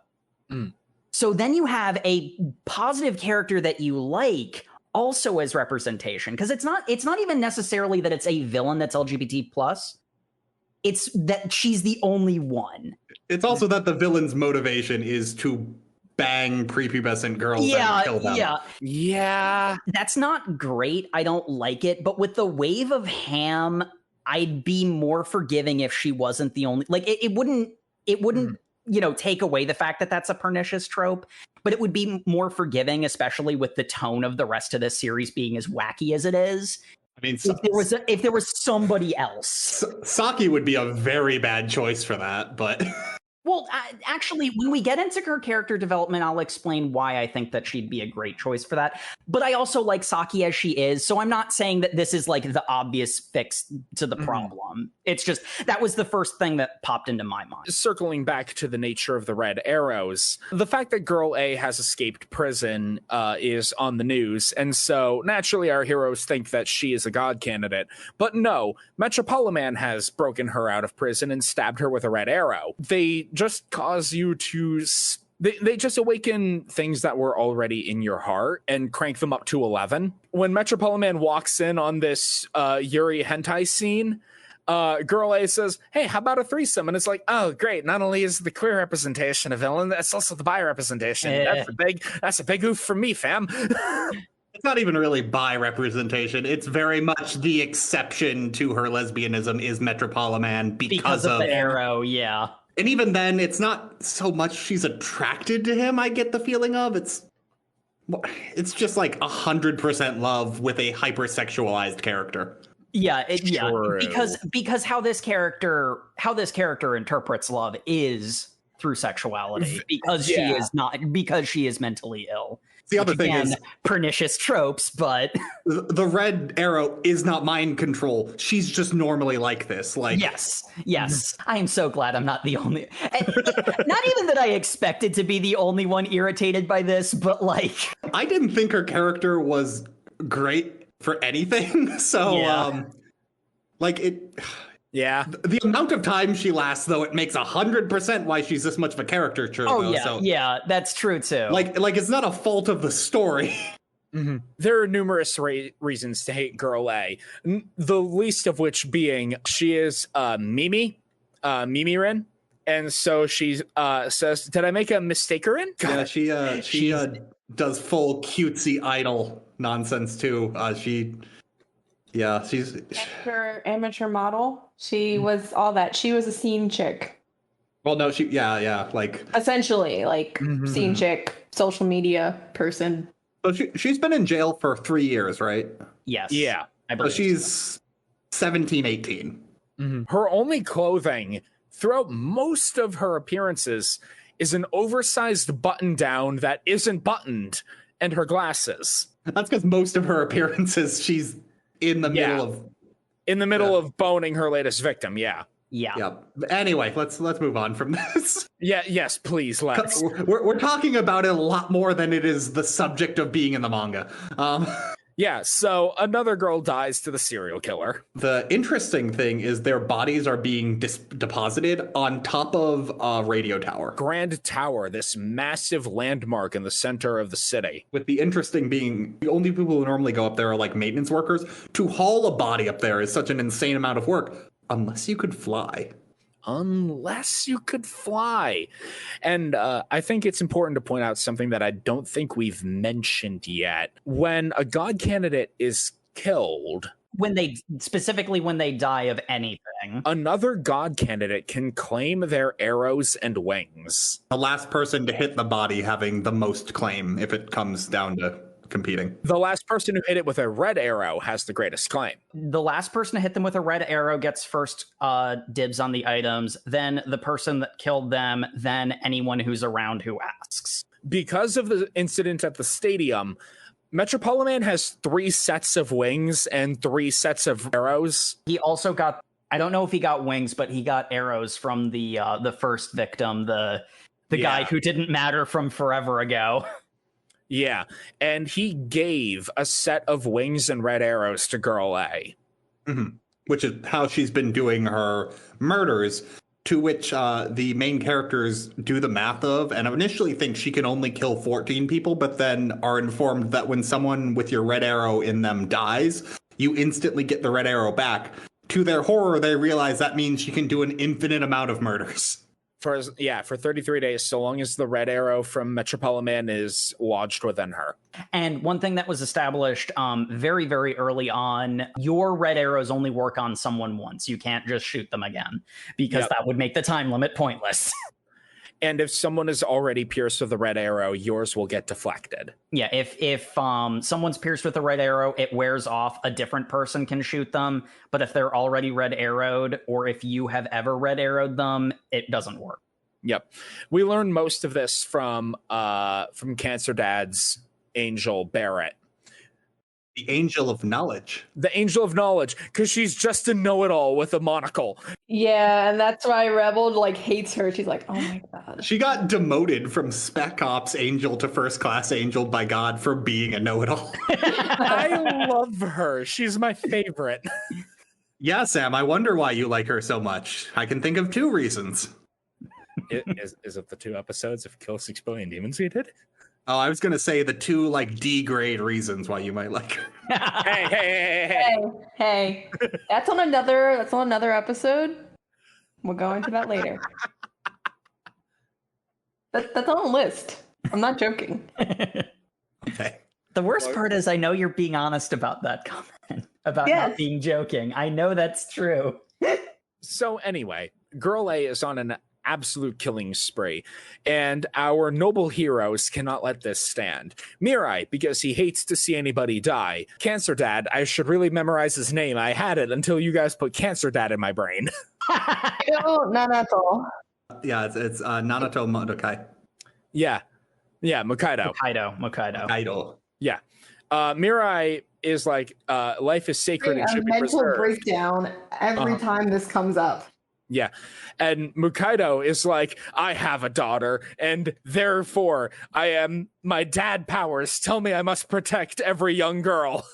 Well, also, he stole military grade hardware. This scene, oh my god! I love this scene. Because he says goodbye to his wife, kisses her on the cheek, walks up to the roof of their building, picks up the 2 duffel bags he just has up there for some reason, and flies over, reveals the duffel bags are full of military-grade weapons he stole, takes out a gun and says, like, you're gonna need these guns. That's a crime! He just shoves guns at these 2 children like, hey, here's some guns for you. Excuse me? He's not kidding around though, and I love how they like say multiple times, that's illegal. And he's like, yeah, I know that. Shut up. You're aware people are trying to kill you right now, right? The way that it's like framed and drawn to, he like starts dramatically loading the clips and then has to JoJo pose with images of his family framed behind him. Mm-hmm. Riding the wave of ham. I don't want to just be a father who achieved nothing. The father who didn't try for the sake of his children. I have this opportunity. I'm going to do everything I can with it. As his wings are flaring, the arrows are channeling on his wrists. He's holding the guns like he's surrounded by like TV images of memories with his family. He is super dad. Wave of ham. We are surfing the wave of ham right now. I love this guy. Mokaido straps up in a bomb squad outfit as he gives Mirai an outfit that feels like it's something out of God, what was that video game that thought it was going to replace TF2? I have no idea, but it looks like he's wearing Deku's stealth outfit. Yeah. But this came out before Deku's stealth outfit. Mirai is strapped up like the post-apocalyptic hero he is. Well, we're talking about, Sam, this is your everyday, ordinary motorsports gear. He's in a skin-tight outfit with a hood and a gas mask. What kind of motorsports gear do you need that doesn't have protective eyewear? Like, it's more ham for the wave. it looks like a superhero costume because it is. It is. In all fairness, we don't get told it has any special properties other than it was too expensive to mass produce, and I'm like, no. Like, yeah. No, I don't think we've mentioned this yet, but Mr. Mokaido used to work for a fashion developer. I think he still does. Yeah. Well, no. He he says he used to, but he quit because of his cancer. Yeah, he left there was probably like a severance thing when he was diagnosed with terminal I'm cancer. sorry. I need to apologize. The American in me just was unable to believe that someone could have health insurance without a job. You got to remember, this is a Japanese story. But he still has the skills of a clothing designer, and so he makes the superhero outfits for our characters, which is where we go full samurai flamenco. The thing is, this isn't something he made. This is just an extra they have. Yeah, because like supposedly Mirai's suit is a motocross sports suit thing. Okay, cool. And then he's in a bomb suit. I don't believe that for a second and a half. The bomb suit he did explicitly steal from the military. And the bomb suit does actually also look like an actual bomb suit too. Like that is the lead. That's the okay. But like, can we just stop for a second and realize his bomb suit outfit is the least egregious part of this, and it's still insane? Uh-huh. Like we've been desensitized to the madness. Jacob. We gotta go and fight the teenage girl serial killer on top of Mount Grand. On top of Grand Tower in the middle of Tokyo. I do appreciate with the angel wings, they just basically teleport to next scenes, and I love it. Except when they don't. Well, this is actually a important distinction because like the actual like function and mechanics of the angel tools do actually come up as plot points, and like this stuff isn't me enjoying the hammy stupidity of it. I actually really like the way that they're careful about how they describe and talk about the arrows and the wings, because the wings don't teleport you. They're not light speed. They are faster than the eye can see. Because they're moving so fast that nothing will get in their way, they can just skip to next scene and functionally use it like teleporting. But they're careful about how they talk about how the different tools work so that like it makes it makes as much logical sense as, you know, this nonsense can get. I'm gonna be honest, Jacob, I would be very impressed if the speed of the wings ever actually came up based on how fast they need to be to do the things they do. But yeah, you're right, they do distinctly say there is a limit to them. I just don't think that would ever realistically come up. Well, I mean, it has to do with this scene specifically, in like you still have to actively dodge the arrows. You know, like there's still like it's not like you're instantly teleporting between two spaces. You have to physically move out of the way. It basically means that this scene makes any sense because you can actually fail dodging because there's a speed limit on the wings. Yes, and so we have the plan for this encounter from our pro tag team is it really highlights my favorite character dynamic, which is Mirai's all life is sacred and must be protected versus Makaido's I'm going to die any second now, my life means nothing. It is just those two ideals constantly slamming heads together like they're yaks on the top of a mountain somewhere. And I love it. And so Makaido's constantly like, no, let me be the guinea pig. Let me be the bait so that you can get in and actually get... No, you're not going to die. The only way this is working is if I use a red arrow on Metropolitan because I'm not going to kill anybody and you're not going to die either. Okay, kid, jeez. I'm still bringing the guns. I'm still bringing the guns because the other thing is, I think we mentioned this in passing, but just to make it clear, so like the tactics make sense as much as they do with these dum-dums.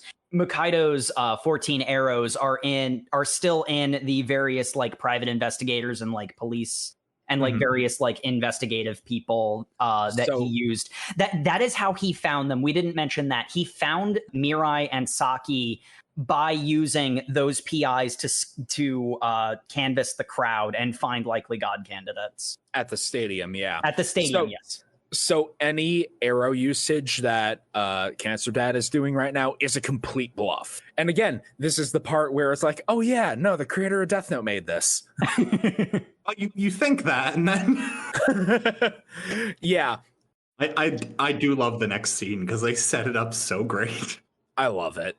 Because Cancer Dad lands at the lip of the tower to where girl A is just lying down, casually scrolling the internet on her phone. Metropoliman ordered her to wait there. Clear the top of the tower so that the body doesn't get removed, and then post the image of the body on social media to draw people out.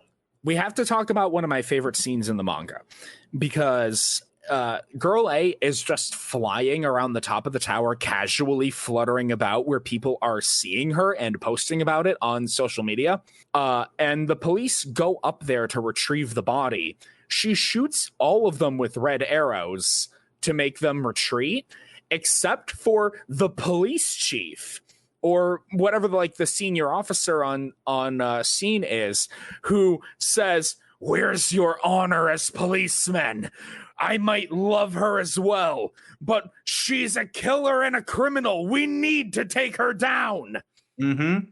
And I adore this moment, because it's that moment, it's that bit of heroic willpower coming through and fighting off the effect of the arrows, which proves everything Matt repeated numerous times earlier in this episode. Mm-hmm. Alas, it serves only as an illustrative moment, not necessarily a plot one, because the other officers are wholly enraptured and overwhelm the guy and cart him off. Yeah, they drag him away. Because the other thing is, it's not even necessarily that he's saying that we have to take her down.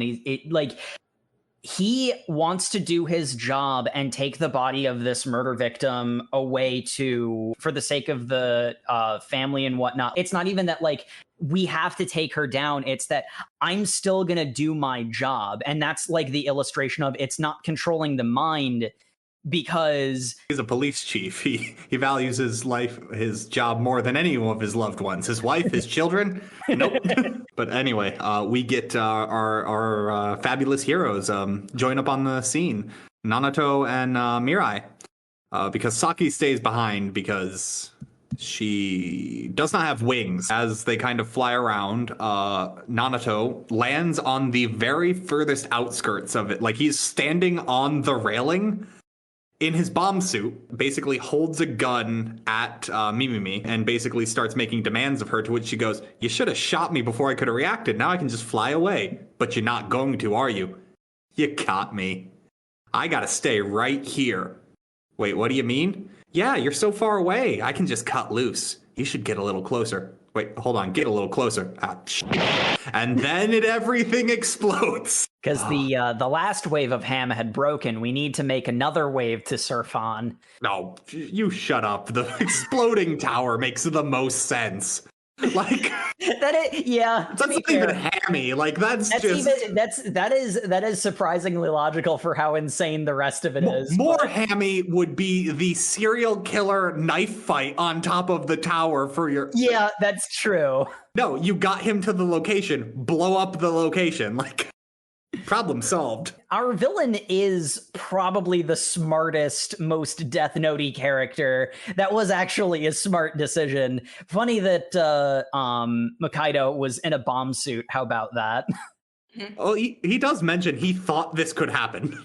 That's probably why he flew to the outer, because Makaido is also the second smartest character, probably. Easily, yeah. Yeah, well, I mean, he is the adult. A legitimately cool, not hammy moment where he's like, "I didn't think that would happen, but I knew there was a chance that would happen, and I'm glad that I took the contingency plan."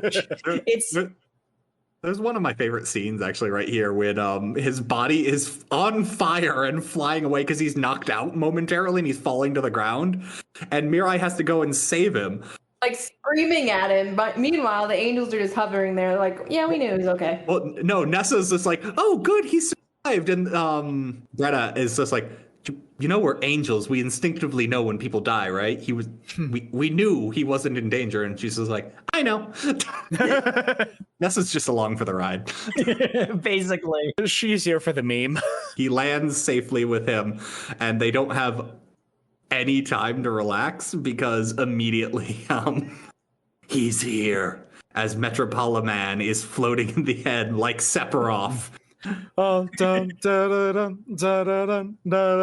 Everything I said earlier about how I am a huge sucker for angel wing aesthetics comes to full bore during this fight. Because he's got the 3 pairs of wings. He's got the extra wings. He's silhouetted against the sun, so his wings are colored black by the shadows. Our two heroes are constantly posing around him with their own wings, looking really cool. You got to have those feathers flying everywhere.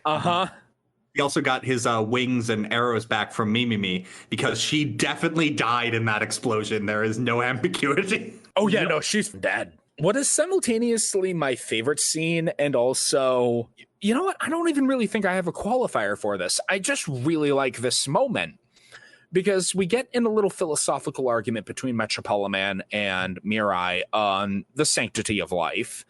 Metropolitan calls Mirai juvenile and childish for believing that life is so important. Mirai hits him with the classic, "Do you even know what it's like to lose a loved one?" Yes, I do. And that's why I feel absolutely nothing as I pull out this cell phone with the detonator leading to a second bomb that I've totally placed around here. And if either of you attack me, I will hit the button and slaughter thousands. Nanato goes, "Well, I've lived a good life. Time to die." Which is what he says every other panel. It really do be like that. Yeah, but I mean, he's also a man of action. He's just like, well, I've got nothing to lose. We got to go now. Mirai's like, I got to digest this. I obviously can't hurt anybody because I just can't. No.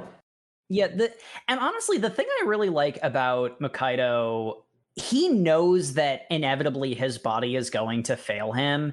He doesn't really express this particularly well to Mirai, which is why they argue a lot. Basically, his perspective is his preferred outcome is that both of them live.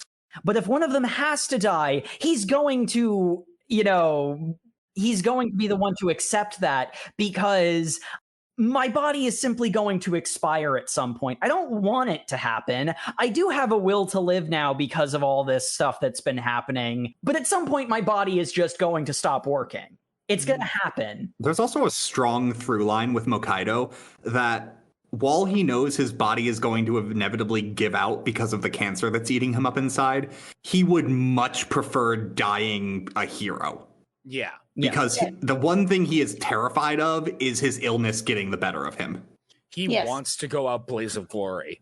Yeah, because when we see him, when he's giving the backstory, the place he was in his despair was the fact that he was stuck in that hospital bed, unable to even move. And that was the point when he had given up on life. So now that he has the ability to, with these wings, go wherever he wants. Again, and not to say that this is like a writing thing, this is a, character misunderstanding within the story, but like he does a really bad job of explaining that to Mirai. So a lot of their scenes boil down to them arguing over whether or not he should try to die or not. And it's like, look, I'm not trying to die. I'm just saying if it's between me and you, it's gonna be me. Look, I'm just saying, I know I've got a few days left. If I run into a tiger on the way, I think it'd be a much cooler death to die fighting a tiger. Exactly. It's also kind of, and I've already pointed this out, but it's just kind of like, it's interesting how so far all the main characters at this point in their lives, and I don't recall if Saki has already gone into her backstory a little bit, but it's just interesting that essentially both of them have yet to rediscover or find their happiness. And obviously Mukaido has had happiness and wants to preserve that happiness. And that's kind of what propels him forward. And so that's why he's able to make these kind of split decisions, because it's less like trying to figure out what needs to be done. He wants to die for a cause. Well, but he has a cause. Like he's already found his happiness. He knows what that is. He's not ambiguous like these two teenagers. Well, yeah, because like the one thing he was like existential and fearing about was that he was going to leave his like newly pregnant wife. Well, I guess not newly pregnant. She's pregnant with her second kid. Pregnant. But his pregnant wife and daughter with nothing. Who loves him, and he has a successful career that he enjoys. But the thing is, he immediately solved that problem by stealing 200 million yen. Well, did he steal it, or did he use the red arrow to have a millionaire gift him? He stole it. He stole it by using the red arrow to get a millionaire to give it. I mean, it's a gift. You're right. Legally, his children are not going to have to deal with the fact it's stolen money. There is a difference there. Mm-hmm. Actually, yeah, that is an important distinction. You're right. Yeah, it was a gift. They might not remember, or I don't know if they're like, why did I gift it to that random guy, like, when it wears off? But it's like, the fact is, That's a very easy explanation to a millionaire. Why did I donate $200 million to a man who had a pregnant wife and daughter and died of cancer? Oh, wait, no, I'm not a monster. We don't know that. We do not know that. We have met the mega villain. We have met the mega villain.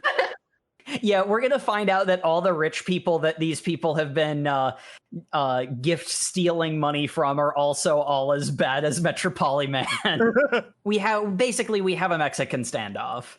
We have the ethos of all of our characters on full display. Metropoliman does not care about casualties. Mirai cares very much about protecting the sanctity of life. Mikado is fully ready to die if it means a blaze of glory that will keep his family safe. He's also one of the few people who recognizes that this moral discussion is completely pointless because they are talking to someone who is insane. Exactly. Yes, again, he is the adult in the room. And that's why I love him. Yeah, all of Kanade's responses are also basically like this discussion is point. At one point, he responds to Mirai's question with the exact answer he wants, followed immediately by, is that what you want me to say? Did I win the conversation? Can we move on now? Yeah. You sound like a school kid right now, right? There is one moment that I really liked from this because, like, Mirai as a character has a lot of room to grow because his ideals are honestly the kind of ideals I personally aspire to. But there are people who are telling him the real world is messier than that, and sometimes you got to do what you got to do. And while I feel that he can find his own happy medium and like that's what his character arc will be, assuming this doesn't just have a really tragic ending, which honestly it could, that would be interesting in its own way. But like, it's a strong character moment for him because like, again, he's doing a lot of like philosophizing with someone who doesn't have any emotions to play on, who doesn't have a core of morality to philosophize from. Right. There's a moment where the two of them are talking and Metropoliman he's playing the superhero. Like he's a supervillain and the story and frankly the world knows it, but he's playing the part of the superhero. He mentioned something about keeping casualties to a minimum.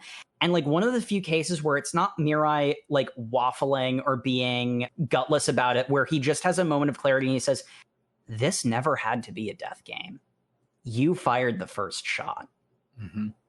Was that necessary? That's, I think, one of his strongest character moments because there's just such a level of clarity to that that is the line, isn't it? Like, you started this. You don't get to justify anything because we all would have just been living our lives with these extraordinary powers if you didn't start killing people. You don't just get to set up a bomb and then throw someone on the switch and then blame them for what they've caused. Which is something that happens to multiple characters in this, but we'll get on to that. Yeah, strong Mirai moment. Very strong Mirai moment, which becomes stronger as he declares that he is going to pierce Metropoliman with a red arrow. Rather than shoot the red arrow, he decides to wield it like an arms sword. Also, an important thing that does happen right here is they bring their angels out with Metropoliman having his angel come up to watch his back, to which they repeat as if it's their idea as well. Oh, good idea. Our angels can watch for because you can move faster than a human eye can blink. Realistically, you can get shot before you can turn around. Before you notice it. Yeah, if you don't notice it coming. But the important thing is Mirai and Mokaido have their angels come up, but they have each of their respective angels guard the other so that it appears that Mokaido has the special rank white killing arrows and Mirai is only the first rank. Yes. Mm-hmm. Because Mirai would never use the white arrows to start with, because he's abhorrent to the idea of death. So it also focuses Metropoly Man's efforts. Makaido is the more expendable one because he's going to die of cancer anyway. Like, you know, like it almost feels bad to put it that way, but that's the long and short of it. That's how Makaido would put it. It's how he would, it's how he would put it. It's how he does put it. Yeah. Actively. Several times. And Mirai keeps yelling at him for it. Mirai uses his angel wings to block the white arrow shots, because while no mortal weapon can interact with angel equipment can interact with angel equipment. So Mirai is blocking shots of the white arrows on Makaido with his own arrows. I love how all of the angels are confused this works. Even the know-it-all angel is like, man, I never thought of that. Yeah. First of all, Mirai is refusing to fire his... Actually, you know what? It's because the wings are faster than the arrows. Yep. So a melee attack... Oh, actually, you know what? Does make sense. Because if he tried to shoot the arrows travel at the same speed, so you could never block a shot with an arrow. You'd have to fly. Like, that's the only way you can intercept is by flying, because the wings move faster. Yep. He blocks the first shot by shooting, but only because he sees that Metropoly Man is about to shoot and shoots first. Mm-hmm. But like from then on, he's using it like a melee weapon because, and you know, now that you mention it, it does click in my mind too. They're basically useless as ranged weapons if your opponent has wings. Mm-hmm. And Mirai is sobbing throughout this. Tears are streaming down his face. He's ugly crying because also remember he has a gas mask that is currently vomiting moisture. To the degree that I'm wondering if he also threw up a little in his mask because... He actively does. He's not having a good time, guys. He really does. This is the worst day of his life. This is a completely non-lethal method of fighting, and he's still very upset about it. He's a very soft boy. Yeah.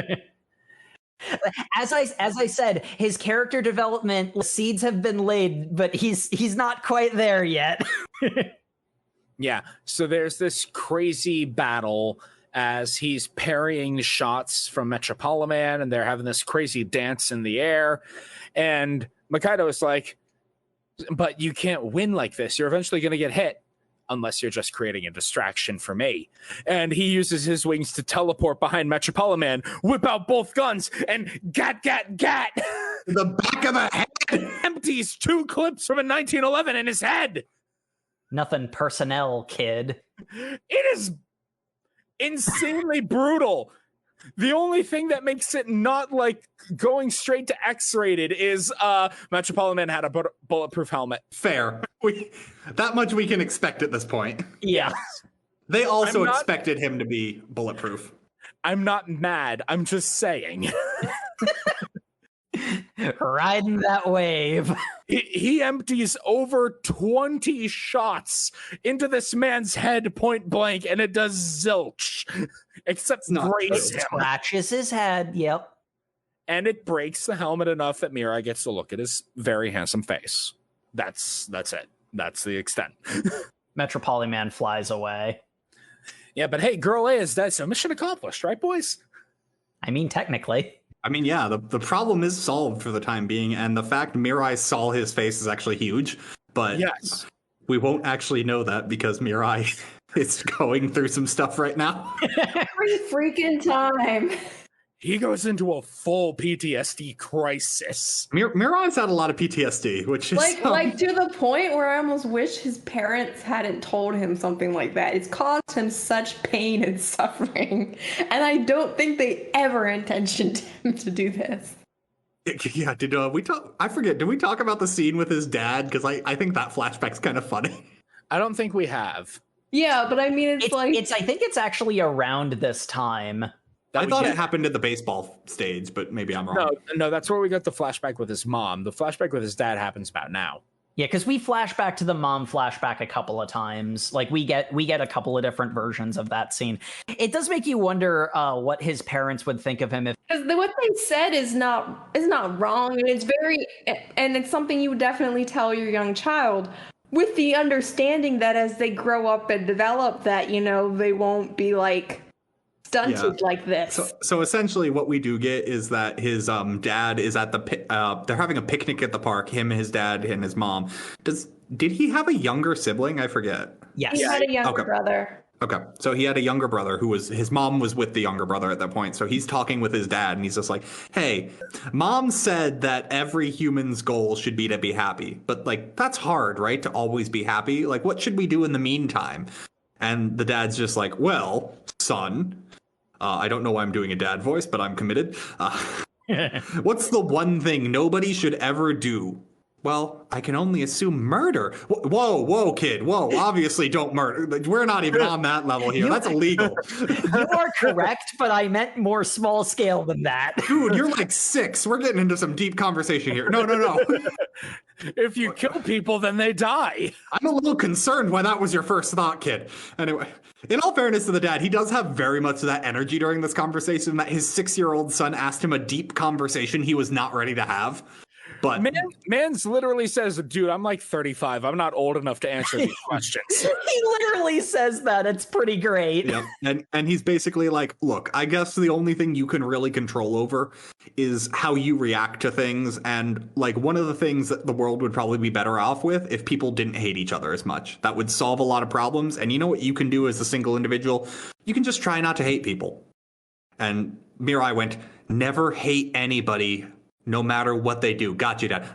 I don't think I said it like that, but I'm also a figment of your imagination.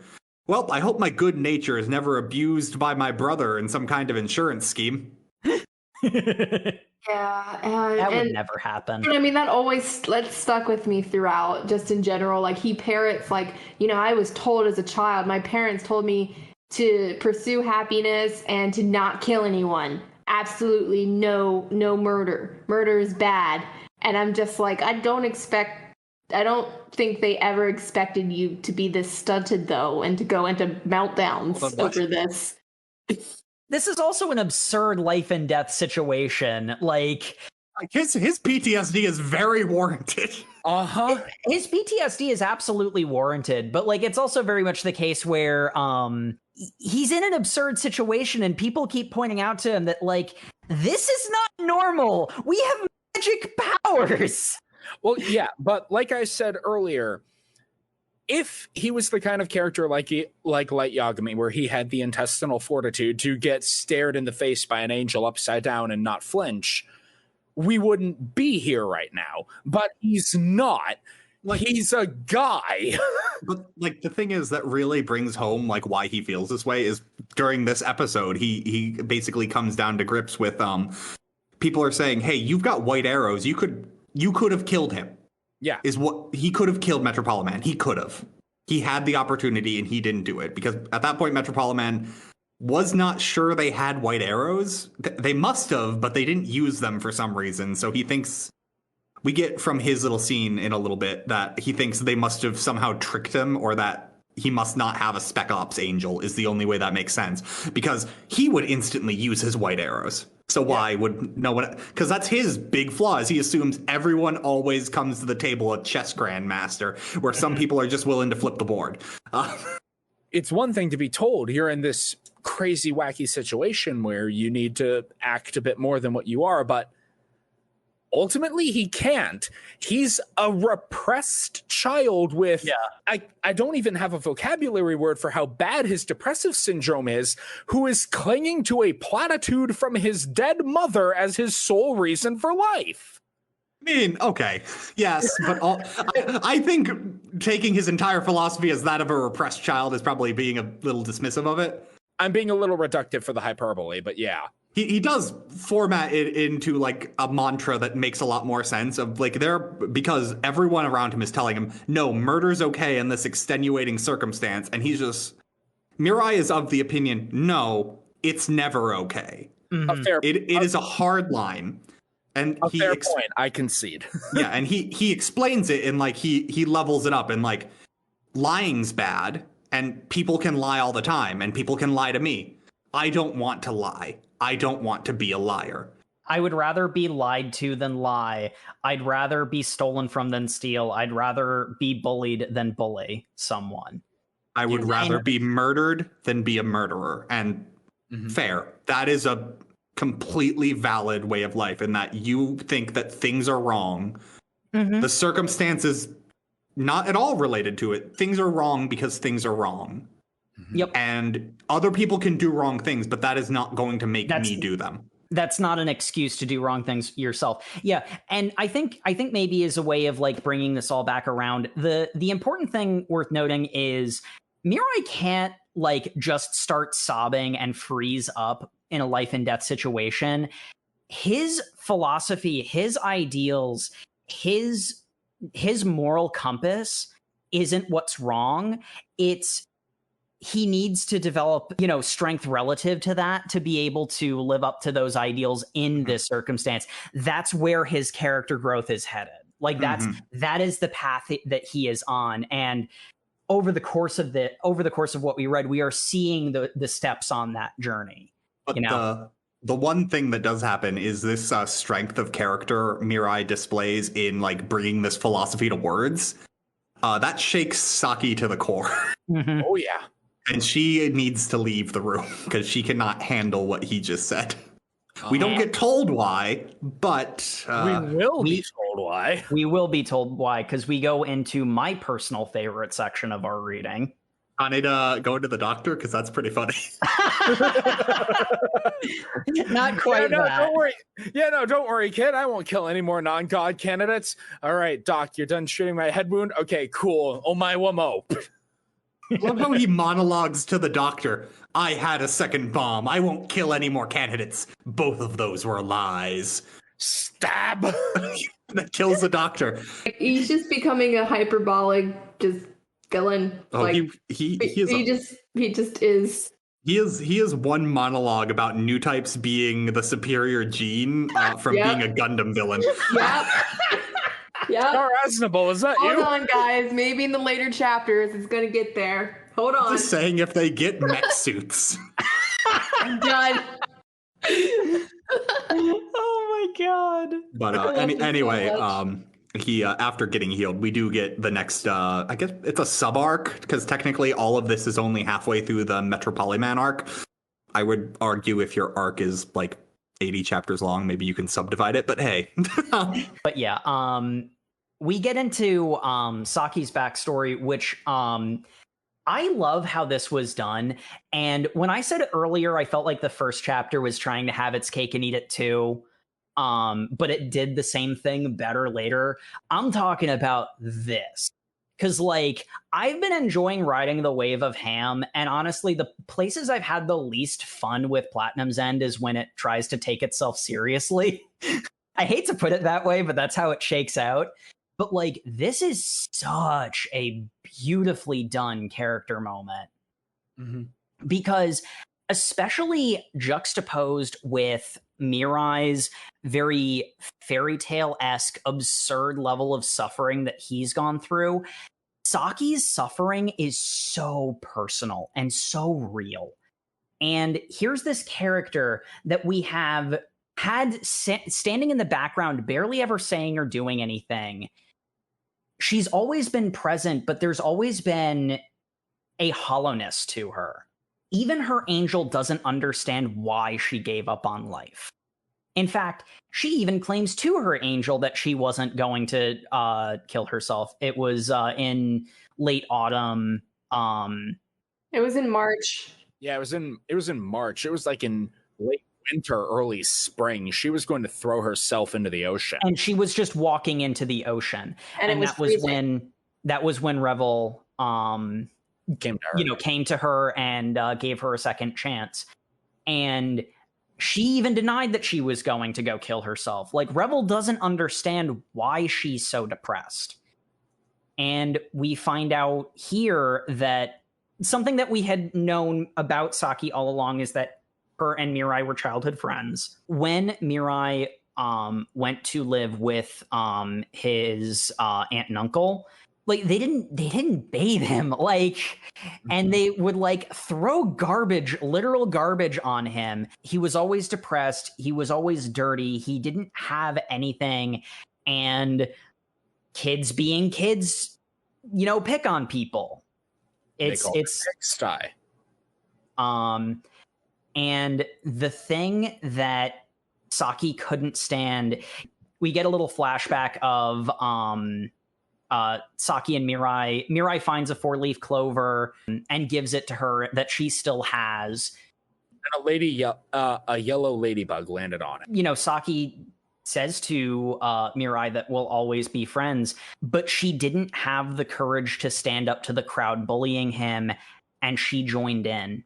The guilt of not being strong enough to do the right thing just crushed her. Mm-hmm. And we ultimately find out the reason why she was walking into the ocean is because she went to go talk to Mirai to apologize for all of the awful things that he didn't even notice she did to him. She was just part of the crowd of awful people. His eyes never turned up. Mm-hmm. He didn't even realize it was her, but all the same, she knew, and it was tearing her apart. So she went to apologize, and she saw him plummeting off the roof. She saw him falling. She did not see him stop falling. And that was when she went to the ocean.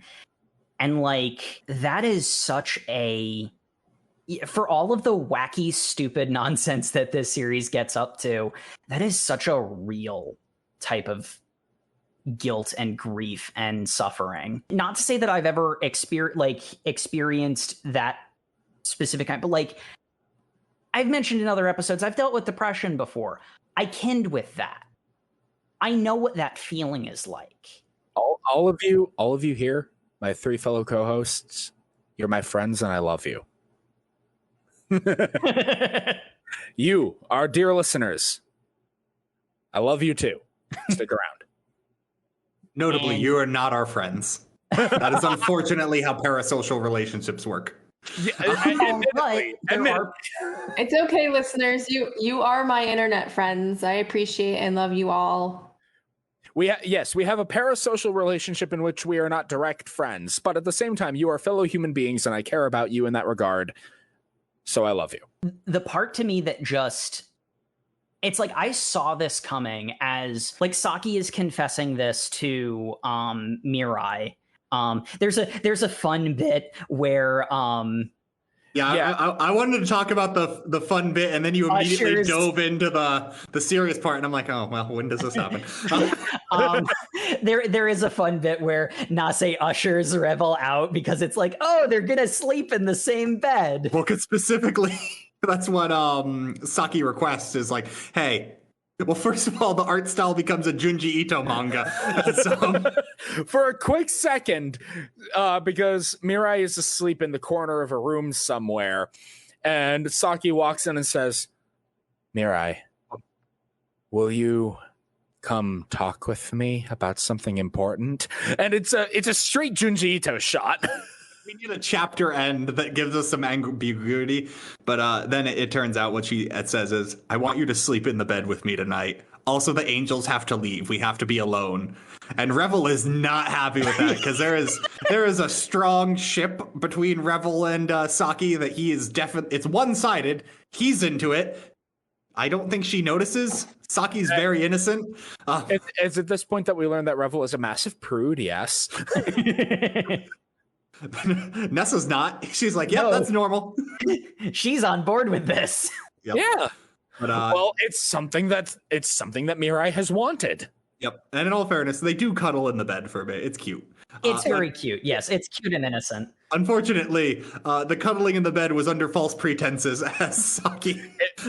As she divulges everything Jake just talked about, yes. Mm-hmm. And then request from Mirai, I want you to kill me. Because I want to die.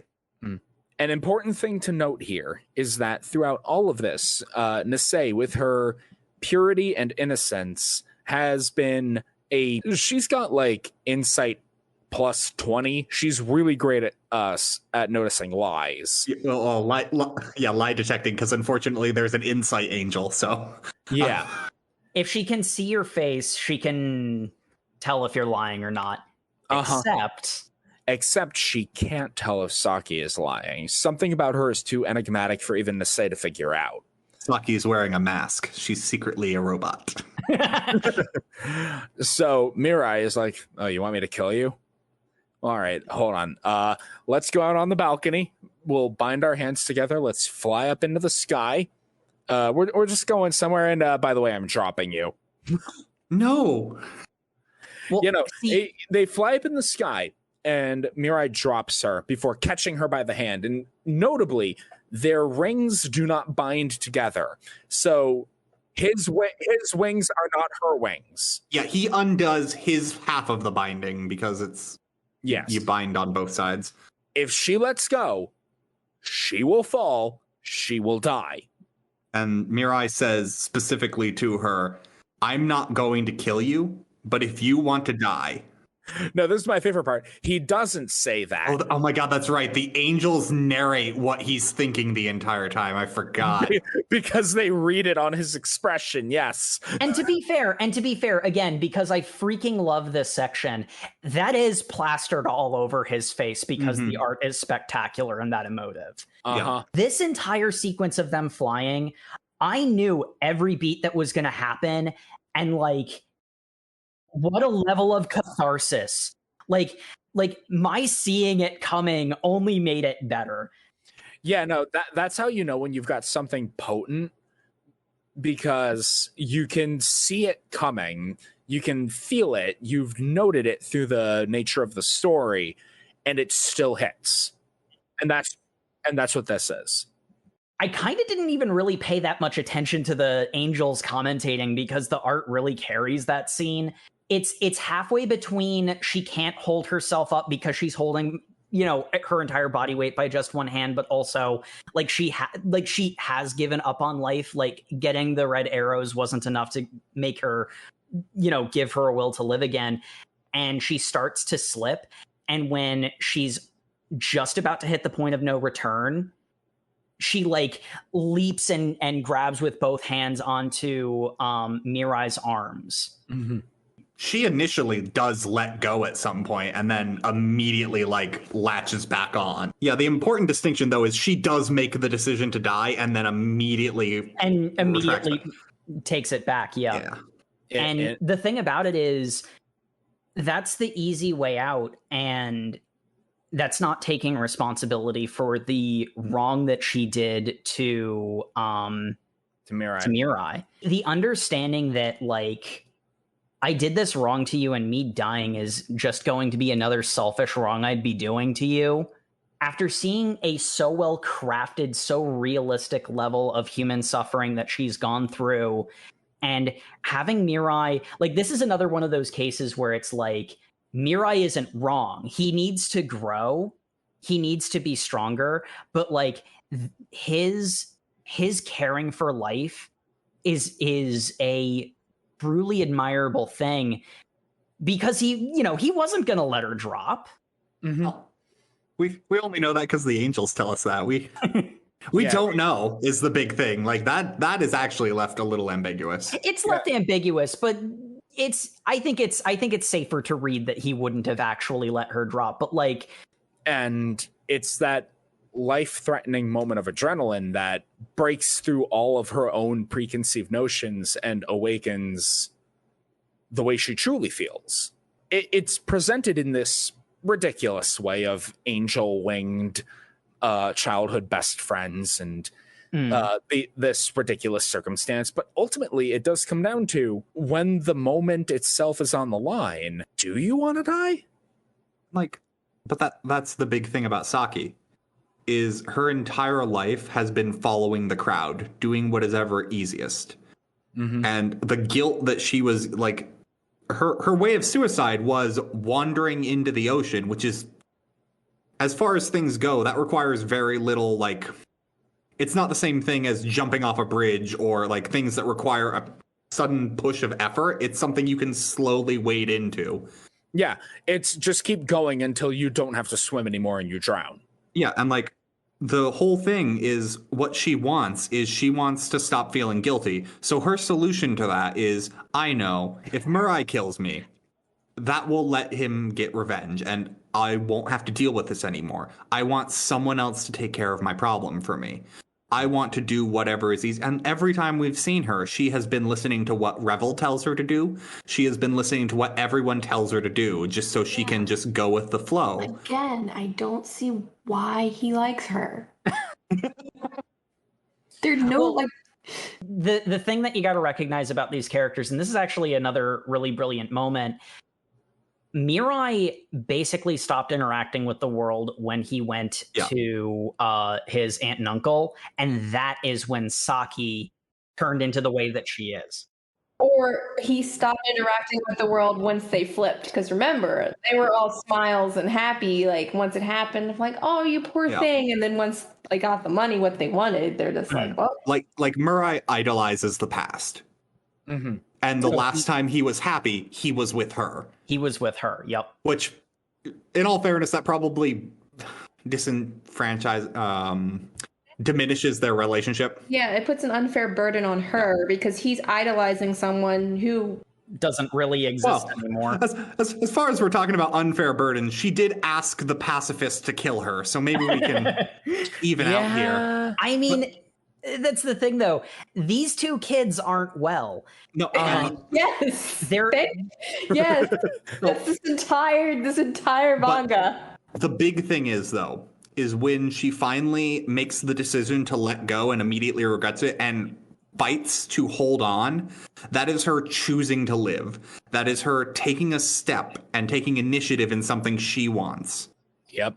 Which is the entire catalyst for her character change moving forward. Is the Saki we see from this point on is a Saki who knows what she wants and is willing to do things to make it happen. Yeah, it's such a poignantly, brilliantly done moment. And like the Saki that we see for the rest of our reading, it's the same character design, but she looks like a totally different person. She stands up straight. She has a glow in her eyes that was not there before.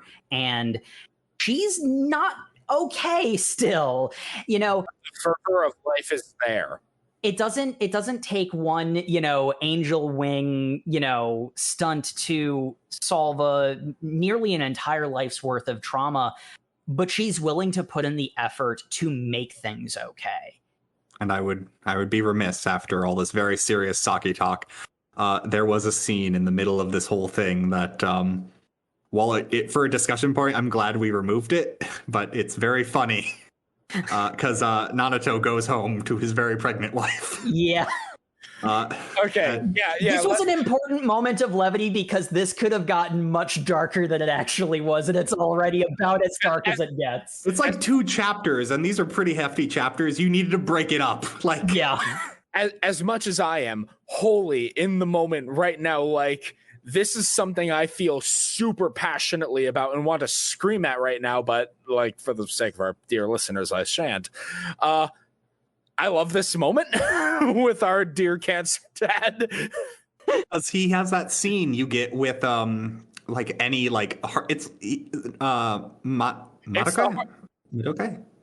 I don't actually remember his wife's name, and I feel kind of bad about that. Or her wife's name would also be his last name. That's how it works, Samuel. You're referring to his daughter. Yeah, I don't remember that. I'm referring to his last name. Makaido. Makaido. Thank you. I remember Nanato is the only one I remember for him. But Makaido comes home to his wife, who is just like, hey, you don't work and you have cancer. Where have you been going all day? That clearly isn't your doctor. And he's just like, hey, look, if I told you you'd think the cancer got to my brain, you would not believe me. And she's just like, we promised we wouldn't lie to each other. And in a lot of other series, he'd be like, well, too bad. This is too dark for you to know.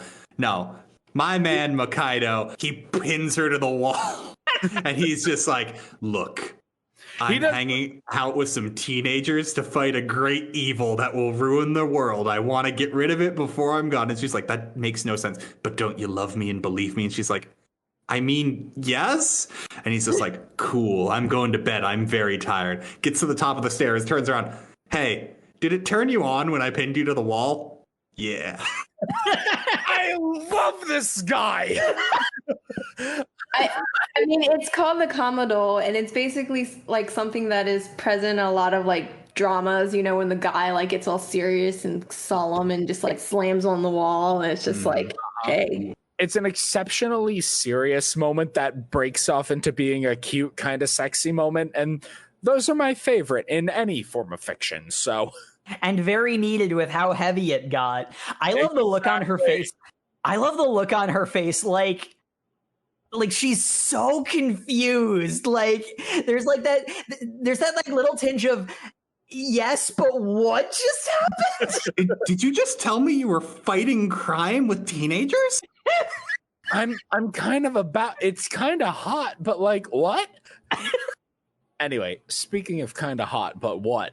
Makaido comes back to meet them the next day and instantly goes like, hey, there's a strange vibe in the air. Did something happen last night? I love it. He grabs Mirai by the shoulders, pulls him in a bro move and says, did something like happen last night? And Saki's right there. Well, why would he consult Saki? Remember, she was like a emotionless, personality-less before. Yeah. Like, also, all I'm saying is Boomer Cancer Dad's boomerness came through very powerfully, and it worked for the character. I'm just saying, how inappropriate would it be for the like near 40-year-old man to ask the teenage girl about her sex life? Like, that's also just... Isn't that what I just said, Matt? I don't think they actually slept with like they were in bed. He thinks they did. He senses there's a difference in the relationship. Yeah. After, quote, they slept in the same bed. They did. They did sleep together. That is a thing that canonically happened. Yes. Like shippers need fuel for Saki Mirai. Like, yeah. Oh man, the canon couple? Wow. The canon couple is doing... oh my gosh. The canon couple is doing couple things? Wow. In all fairness, we did get the angels confirmed they did go back to separate beds. Yes. because Ruffle is a prude for some reason. But also, as much as we're enjoying all of the shipping nonsense, they are really young, so probably for the best. Also, her parents are still in the house. I have no idea what's going on with her parents. We never see them. Yeah. What's going on with her parents is Saki shoots them with red arrows and says, That's I'm moving later out. on, because remember that she announces that after she makes the decision of, hey, this is too small for our base, so I need to convince my parents to rent something larger. We're gonna buy a church, which is also a penthouse. Don't get me started on how stupid this realty purchase is.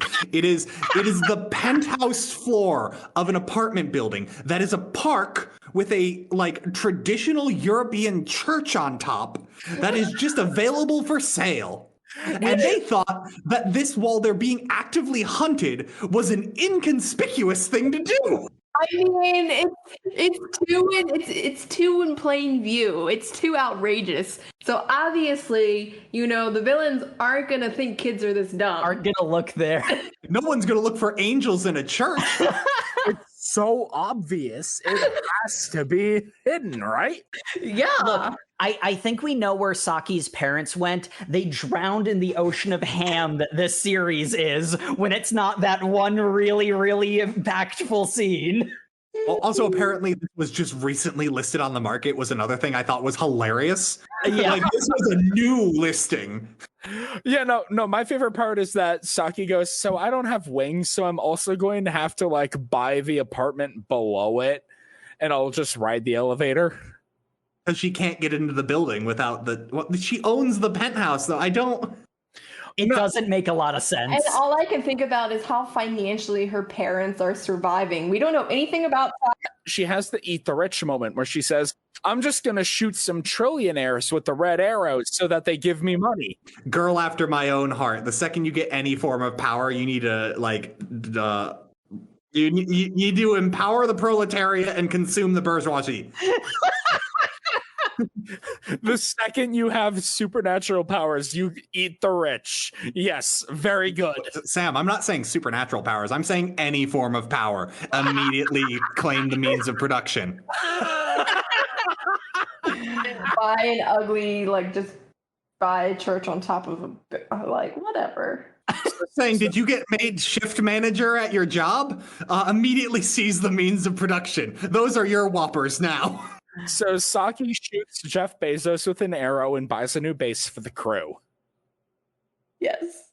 The most conspicuous base possible. I know she picked this too. Like, you know, her parents being parents could be like, okay, honey, let's look for a nice place for you all. What size do you need? And like they could have input. She picked this thinking it was an intelligent decision. So. Well, I don't think she thought it was an intelligent decision. I thought she thought it was thematically appropriate and cool.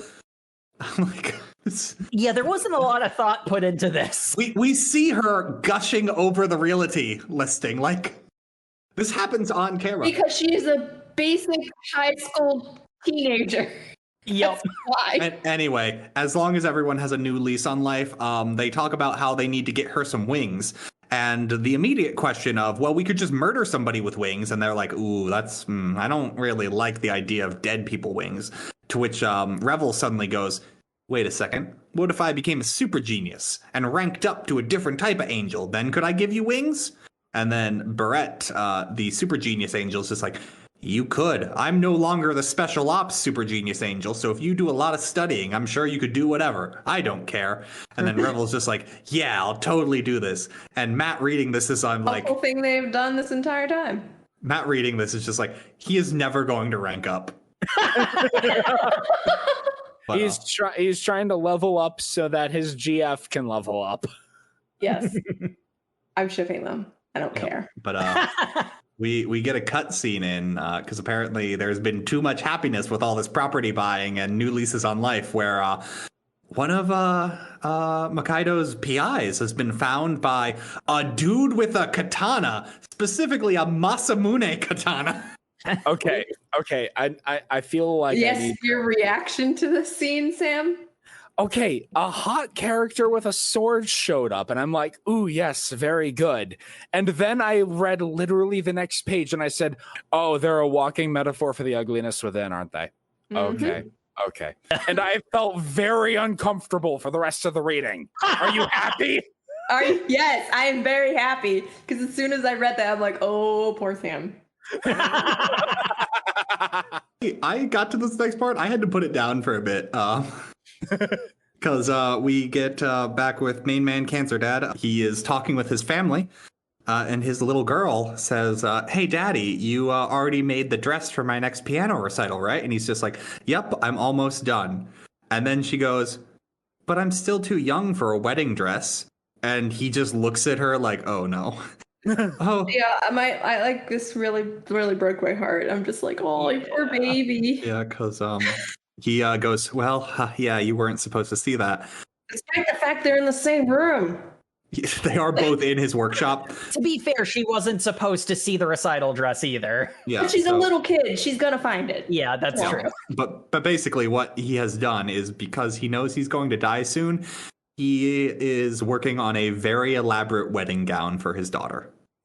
Because he is not going to be there for her big day, but he's doing what he can. And the final bit we get of this is just the sparkling wedding dress in his workshop. And I was not prepared for how emotionally that hit me. I could not continue reading for a bit. Yeah, no, same. Yeah, because she mentions, like, why don't you just wait until, when she starts middle school or something? No, she's like, why don't you wait until I'm older so you know if I'll fit the dress? And he's like, I think I'll make what I'll make because and like the strong implication he's not telling his young daughter is I'm definitely not going to be there. Yeah, it's pretty clear that she does not know his, like, she'll like give him his medicine. Boy, Daddy, you have a lot of pills. Here's the water for you. But like, she doesn't understand what is happening to him. I would assume she's been told. I think just the fact she's a child, she does not understand. Been told that he's sick. Like, that's what parents will typically say. Oh, Daddy's sick or something, but they don't like say anything. even if he's dying has been told her, she is too young to understand what that really means. I don't think so. I mean, there's no set age of when you comprehend death. Yeah. Well, clearly, she, the character, does not understand it. Saki's scene definitely affected me more than that one, but I think it was that I was focusing on how sweet the daughter was as opposed to the very obvious tragedy of it. But like, she said that, well, I'll just have to grow into the right size for it. And I'm like, oh, what a sweet child. I feel so bad. Oh, I immediately associated with having to lie to that sweet child. God, this part really freaking hurt. Are you talking about the next part, Sam? Everything involving Cancer Dad hurts. Really? Even the next part? Where he makes the part? superhero suit for Saki? Okay. That hurts in a way. That hurts in a sort of kind of way. It's a really funny scene, which is amazing that it's so funny on the tails of I'm not going to live to my daughter's wedding. They're all at the penthouse church, and the angels are like, wow, this is so cool. We can fly around so much. And Mikado's like, all right, I've got the suits ready for everybody. Here you go, Saki. Here's your power suit. And she's like, okay, I'm going to go change. Hey, Revel, what are you doing in my changing room? Oh, I'm just studying all of the magic books. Okay, but can you leave? Yeah, sure. Well, hold up. I don't really want to leave. I could stay. I could like stay and like examine the suit. Whatever. I'm going to change now. And she is in a Power Rangers Catgirl suit. It's something. We get told that the ears and tail are necessary for the suit to function.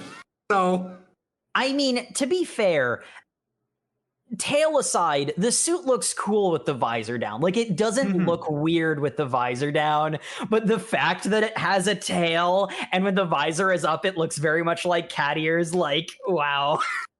Yeah, so the explanation is that the tail is because if you kept the batteries for the visor and everything inside the suit itself, it would overheat. So they're being stored externally in the tail as a way to vent more heat.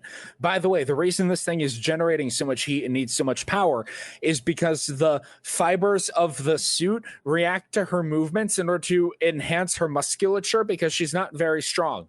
Yeah, we're just going to skim over the fact he made a super suit in his home garage. Well, that's not true. He assumedly has unlimited resources. Yeah. So, that's fair. He made but a super suit! He just made a super suit! Which, in all fairness, he considers to be on par with the motocross gear he gave Mirai and the bomb suit he wears. See, my favorite part is just the zoom in on his very determined eyes as he says, well, like Revel accuses him of, is this what you're into? And it zooms in on his eyes after the explanation of everything as he says, everything in this was chosen out of a very strong sense of practicality. Everything in this is perfectly engineered for efficiency and power. Look, I'm just saying, dude's dying, and if he likes designing women's clothes, just let him. Yeah. That's the thing. I legit don't know how much of that was his personal taste and how much of it was he was actually being serious when he said it was practical. I could go either way on which is the truth. So yeah, let's get into the backstory of Katana Man and why I felt very bad for being attracted in the first panel.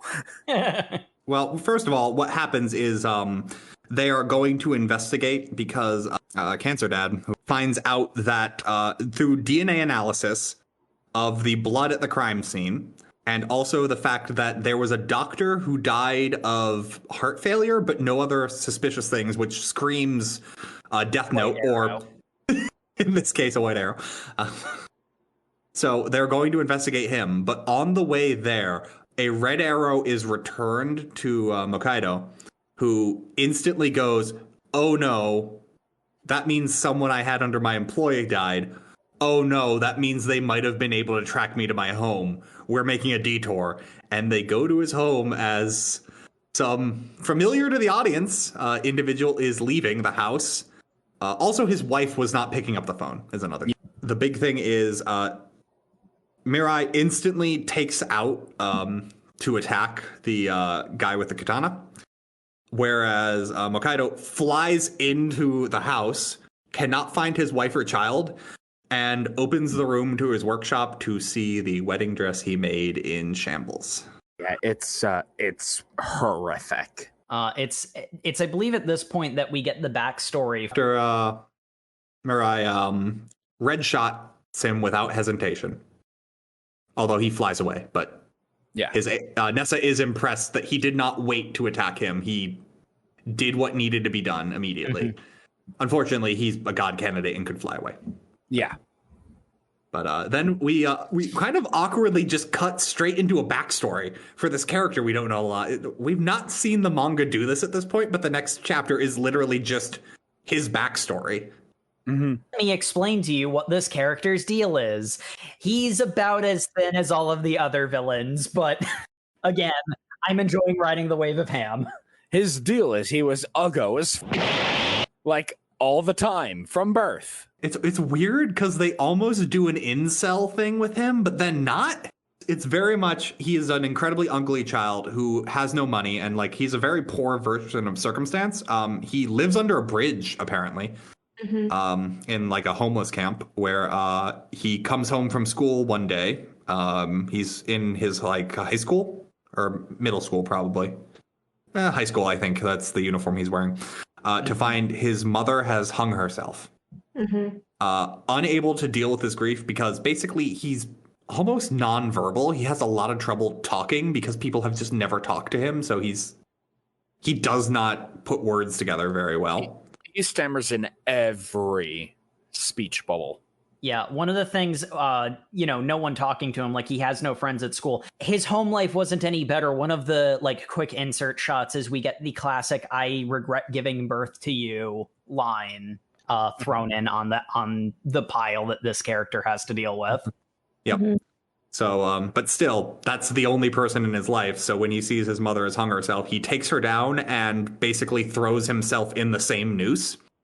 When suddenly, my favorite angel, Balta, the angel of looking like a just mad hot dude, descends from the heavens, JoJo posing, going, "I have great instincts, and I know that you could live a great life if only you had these cool god powers." And his angel is Balta, the angel of instinct, who has instincts that are basically always true, is what we have every other like deified character say about them. So I assume as much. Thanks, or you mean insight? He's a very insightful. It's almost like he's like reading ahead in the script or something. And basically, what Katana Boy, which I've realized, do we ever get his name in this backstory? I don't think we do. I don't think we do. I think he's referenced like main villain dude, but I didn't pay attention. I don't remember his name. He is Katana Boy. He am Katana Man.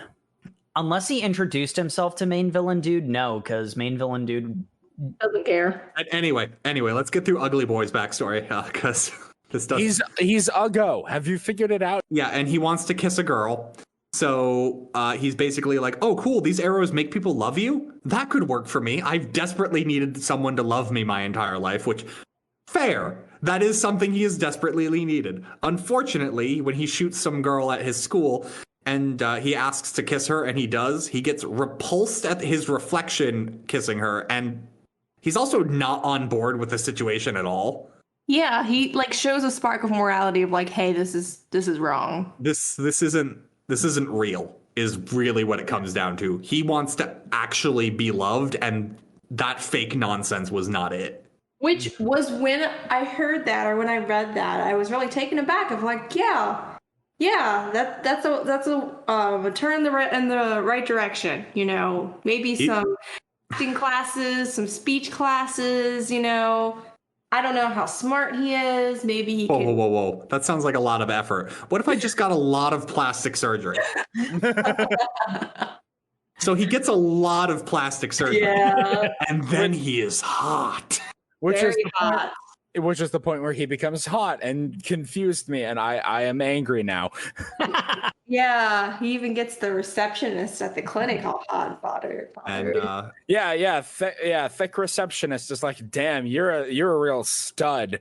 And it's like, lady, you saw me come in and out of here. Like, you know what I look like before. Do you really need plastic surgery? I really can't argue with you because I've been shot by a red arrow. Well, that's the second plastic surgeon he goes to. Yeah. Like he goes back because he walks the streets and is hit on by women, but then realizes he can't talk to them. So he tries to hit on a girl, immediately fails, and she's like, this guy's a creep even though he's really hot, and leaves, and he's like, oh, this isn't real either. Yeah, turns out girls don't like creeps. It's not always physical. And he comes to the conclusion, I know, let's get more plastic. I think he thinks it's his mouth that needs to be fixed will cause his speech to be better, but I don't think that's really the problem. I think he just is looking for an excuse for more plastic surgery, which is why he goes back to the plastic surgeon again. Yeah, he says my face isn't perfect, so I'll go back to the plastic surgeon, and then I don't know, maybe I'll take like a class on public speaking or something. I'll do that later though. And then he goes to the easy thing. What's another thing? He's watching TV with Metropolitan, and he's working out. But if by working out you mean he has the I forget, it's the bench press. He's got the bench press bar, but he's got like 2 5-pound weights on it. Like, has anyone here watched American Beauty? In which case, you know what the workout routine Matt's talking about. But he sees Metropolitan Man on the TV and instantly goes, that guy's really cool. To which my main man Balto comes in. Balto. Oh! I love that movie. Look at the confidence on this guy, man. I bet he's never had an ounce of suffering in his life. Everything's just been handed to him, and that makes him better and popular than everyone. To which the lesson for the person who's had nothing his entire life is, you're right. I should also just aspire to have everything handed to me. That will make me a better person. And I'm like, no, you learned the wrong lesson. Balta, what have you done? And Balta's just like, I'm really cool and handsome. So he instantly starts idolizing.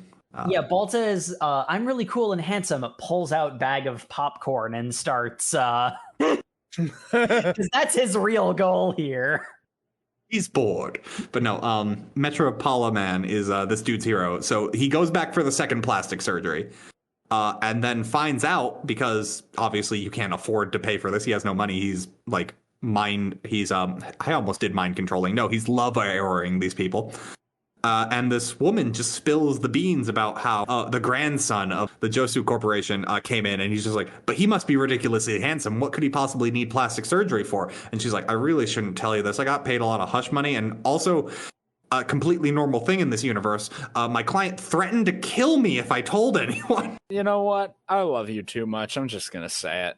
Yeah, I'll just tell you anyway.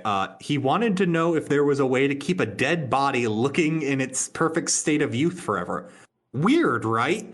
And instantly, Katana Man was like, no, that's a super cool thing only normal, popular people do.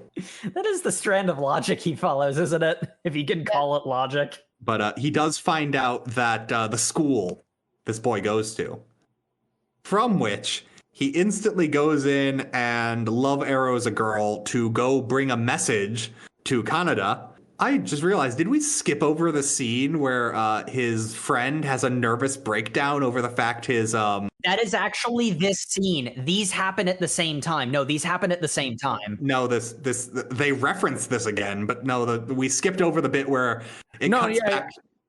It's right after the big fight around Grand Tower happens.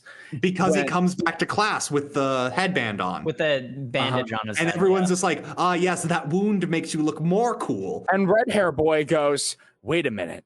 Archery, posing, talking about the need for ugly girls to die. Dead sister. Girl A talking about ugly girls need to die. Metropolitan Man getting shot. I saw Metropolitan Man's hair. It's your sim. Oh my God! In all fairness, his reaction is, I'm going to keep pretending this is normal. So, yeah, no, he gets startled by we have Ida at home. and goes, "Oh, I'm all flustered because a girl turned me down. Oh, dude, you're so shallow."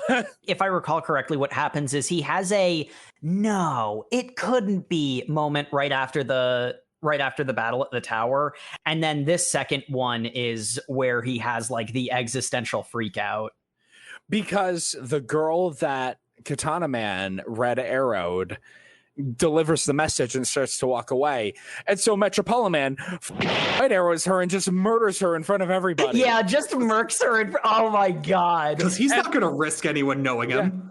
And Red Arrow Boy is like, "Oh my god, I just actually saw the confirmation of all my theories. Oh, I am currently pissing myself in fright. Ah!" Never meet your heroes because then they'll kill you, but I still want him to be my hero because he's so cool. Never meet your heroes because they might be your best friend and also a fucking sociopath.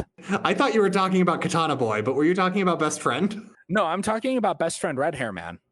Okay. Oh, I thought you said Red Arrow Man. Okay. He has not red arrowed his best friend. Yeah, no, Red Hair Man, best friend of Metropolitan Man, is like, never meet your heroes. They might end up being sociopaths. Yeah, because he's definitely sure that girl was killed by Kaneda. Like, he is 100% certain now that the thing he was already 100% certain about, because as we established the first time that scene happened, Kaneda was basically just doing villain monologue stuff. Yeah. So basically, he communicates to meet him in the room, but because Kaneda does not trust anyone, he sends a guy who looks vaguely like him in with a red arrow with his I talk into an earpiece and you repeat me phrase, which I'm just wondering at this point, how many children in his school does Kaneda plan to kill? Because it's going to get conspicuous at some point. All of them. It's already conspicuous that a girl died of no heart attack at 14. Just instantly dropped in the doorway of his classroom. In all fairness, that girl is not in his class. She's from a different class. Which is even more suspicious. From an insider of the school, yes. From an outsider trying to track things down. That's true. Anyway, we get that whole mirror room scene that I honestly, dear listener, I would try to explain to you, but it's literally Katana Guy saying, no, there's really no trick here. But Kaneda is so far up his own butt, he's just like, no, clearly you'd be waiting behind a mirrored glass. Only a smart person would be doing that. And Katana Man's like, I'm really not that smart. Well, that's clear. You're not me. But also, you're right. Well, you were smart enough to find me. You were smart enough to find me, therefore you may make a good evil minion for me. He almost literally says that, though Katana Man also says that too. Yeah, and essentially what their deal is I am going to make a mirrored room trap like I just described to you because I thought you were smart enough to make one. And your job is like a good little piece of bait to lure some god candidates in there. And if you kill at least one, I'm going to make you my servant. Now I'm going to drop a communicator in the middle of the desert, which I think is literally the Sahara Desert, which because their angel wings can essentially go anywhere super quick, just like the realm of speed. Well, it could be the Mongolian desert. Fair. It's a desert. Yeah, they very poignantly, they don't say what desert. They just say, I will drop a communication device in the desert. And it's like, yeah. Not how their wings work. The desert. Which one? I don't know. To be fair, he does put a GPS in the thing, but it's still ridiculous. It's dumb because we are back to riding the wave of ham again. Anyway, we get out of this. Your task is to trap someone in the maze and kill them. To a hall of mirrors where Katana Man is standing in front of the bound and gagged pregnant wife and daughter of Makaido Nanato. Yeah. And that's where we end our reading. Indeed. Nice big old cliffhanger. So yeah, we've come to the end of our reading. And as always, we have to ask favorite characters. I think I've made it very clear that Cancer Dad is my favorite. Makaido is best boy. His very presence takes the accelerator of character progression for everyone else and slams it right upon the floor of this plot. I am mixing metaphors really hard, but he makes the other characters do cool things, and I like that. Have the same sentiments. I love Hokkaido. But I also have to say I enjoyed, especially in the beginning, Nasse, and I also really enjoyed, I know we only had a few clips of Balta. Jay, what are you doing stealing my favorite? Balta is a treasure. Balta is the angel of ham and instinct because he instantly knows all of Kanada's backstory. That's it. It's like, my instincts are normally pretty good. This guy seems like a yuppie. But immediately tries to say, are you sure you want to follow this guy? I mean, if he becomes God, he's probably going to try to drive the extinction of humanity. So it might not be in your best interest. Yeah. I love how this guy dead ass just says, oh yeah, Metropolitan, he's an existential threat to all mankind. Are you willing to deal with that? Yes. That's pretty cool. But well, we've had this confirmed though. Yeah, that is said in text that whatever he's going to do will definitely, by the angel of knowing what the future is through his instincts. But as a more serious answer, because Balta's mostly a joke pick because he's just that great. He's not a joke. I 100% appreciate him. I would have to go with Kanada is probably my favorite character because he is an amount of like, he has like 3 different series main antagonist who are the same character. He is the villain of several separate stories just smashed into one man. Like he is a villain that makes robot mech costumes a reality. Like like that's a thing we're now establishing in this universe. He ties universes, he ties storylines, he transcends everything. He is a villain. Matt and Jay had basically the same answer. Jacob, how about you? So I again want to say that as much as I really, really don't trust her, Nasse, however you pronounce her name. I don't think we've reached a consensus in all like this episode. I keep saying NASA, so NASA. Love her.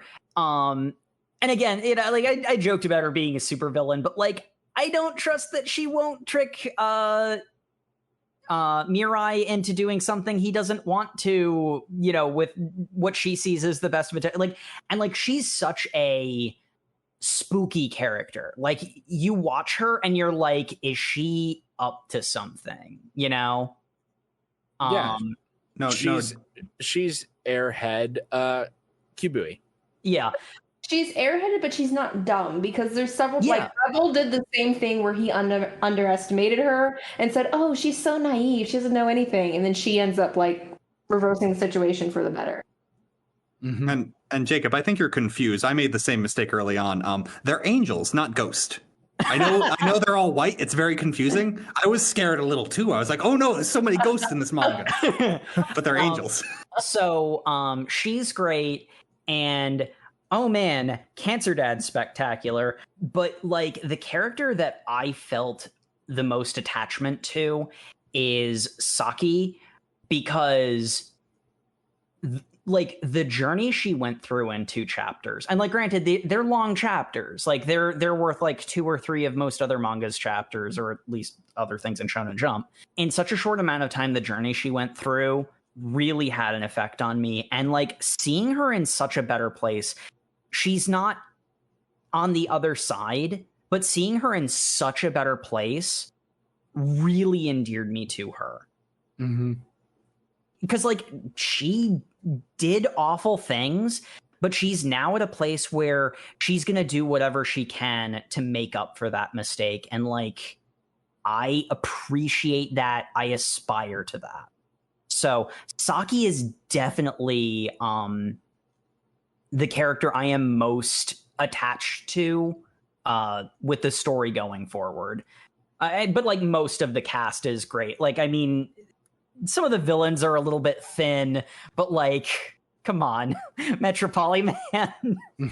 How can you not love to hate him? God, everything about him makes me want to. Everything about him makes me want to break something. I hate this guy.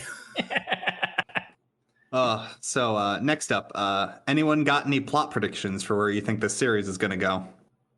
I predict that as much as Mirai is holding strong to his ideals, and I appreciate those ideals, and I believe in them myself, I feel like they are not going to continue to be viable. I think it's going to get him killed, and Saki will end up becoming God. I have absolutely nothing. I am also drowning with Saki's parents in the wave of ham. I have very little idea of what's going on. And I am at a loss for this one. Jay, you got anything? Because I've got something stupid. So I actually see that Mirai is going to experience his character growth moment where he is going to, due to his interactions with Mukaido, is going to be more flexible, I guess, with his morality. I mean, he will still feel, murder is wrong, or he'll feel you have to be, don't do bad things kind of thing. But I think he's going to adopt some of Mukaido's, viewpoints. He's going to find his happiness, maybe in Saki, maybe in something else, and, grow from, the black and white universe he currently lives in. He's going to pull a Simone when Kamina died. Yep. I just think Kaneda's vision of what he's going to do when he's God is totally just going to be a statue garden of 10-year-old girls, because that is when they're most beautiful. And the world is going to be frozen in time so he can admire them like he does his sister. I hate it. But it's totally what he would do. And that's why that is the extinction of humanity. Yes, you are correct. Yes. I believe in that completely. I also believe that. Kaneda is an existential threat to mankind. Metropolitan must be defeated. And the ridiculousness of that superhero name really encapsulates everything Jake has been saying about the wave of ham. Thank you for listening to the OverMangaCast, everybody. Make sure to tune in next week at Thursday for our next episode, where we are going to not get any happier. No, we're reading Vinland Saga. Wait, hold on. That's not happy? Vinland Saga, chapters 1 through 16. So, yes, prepare for brutality in Greenland.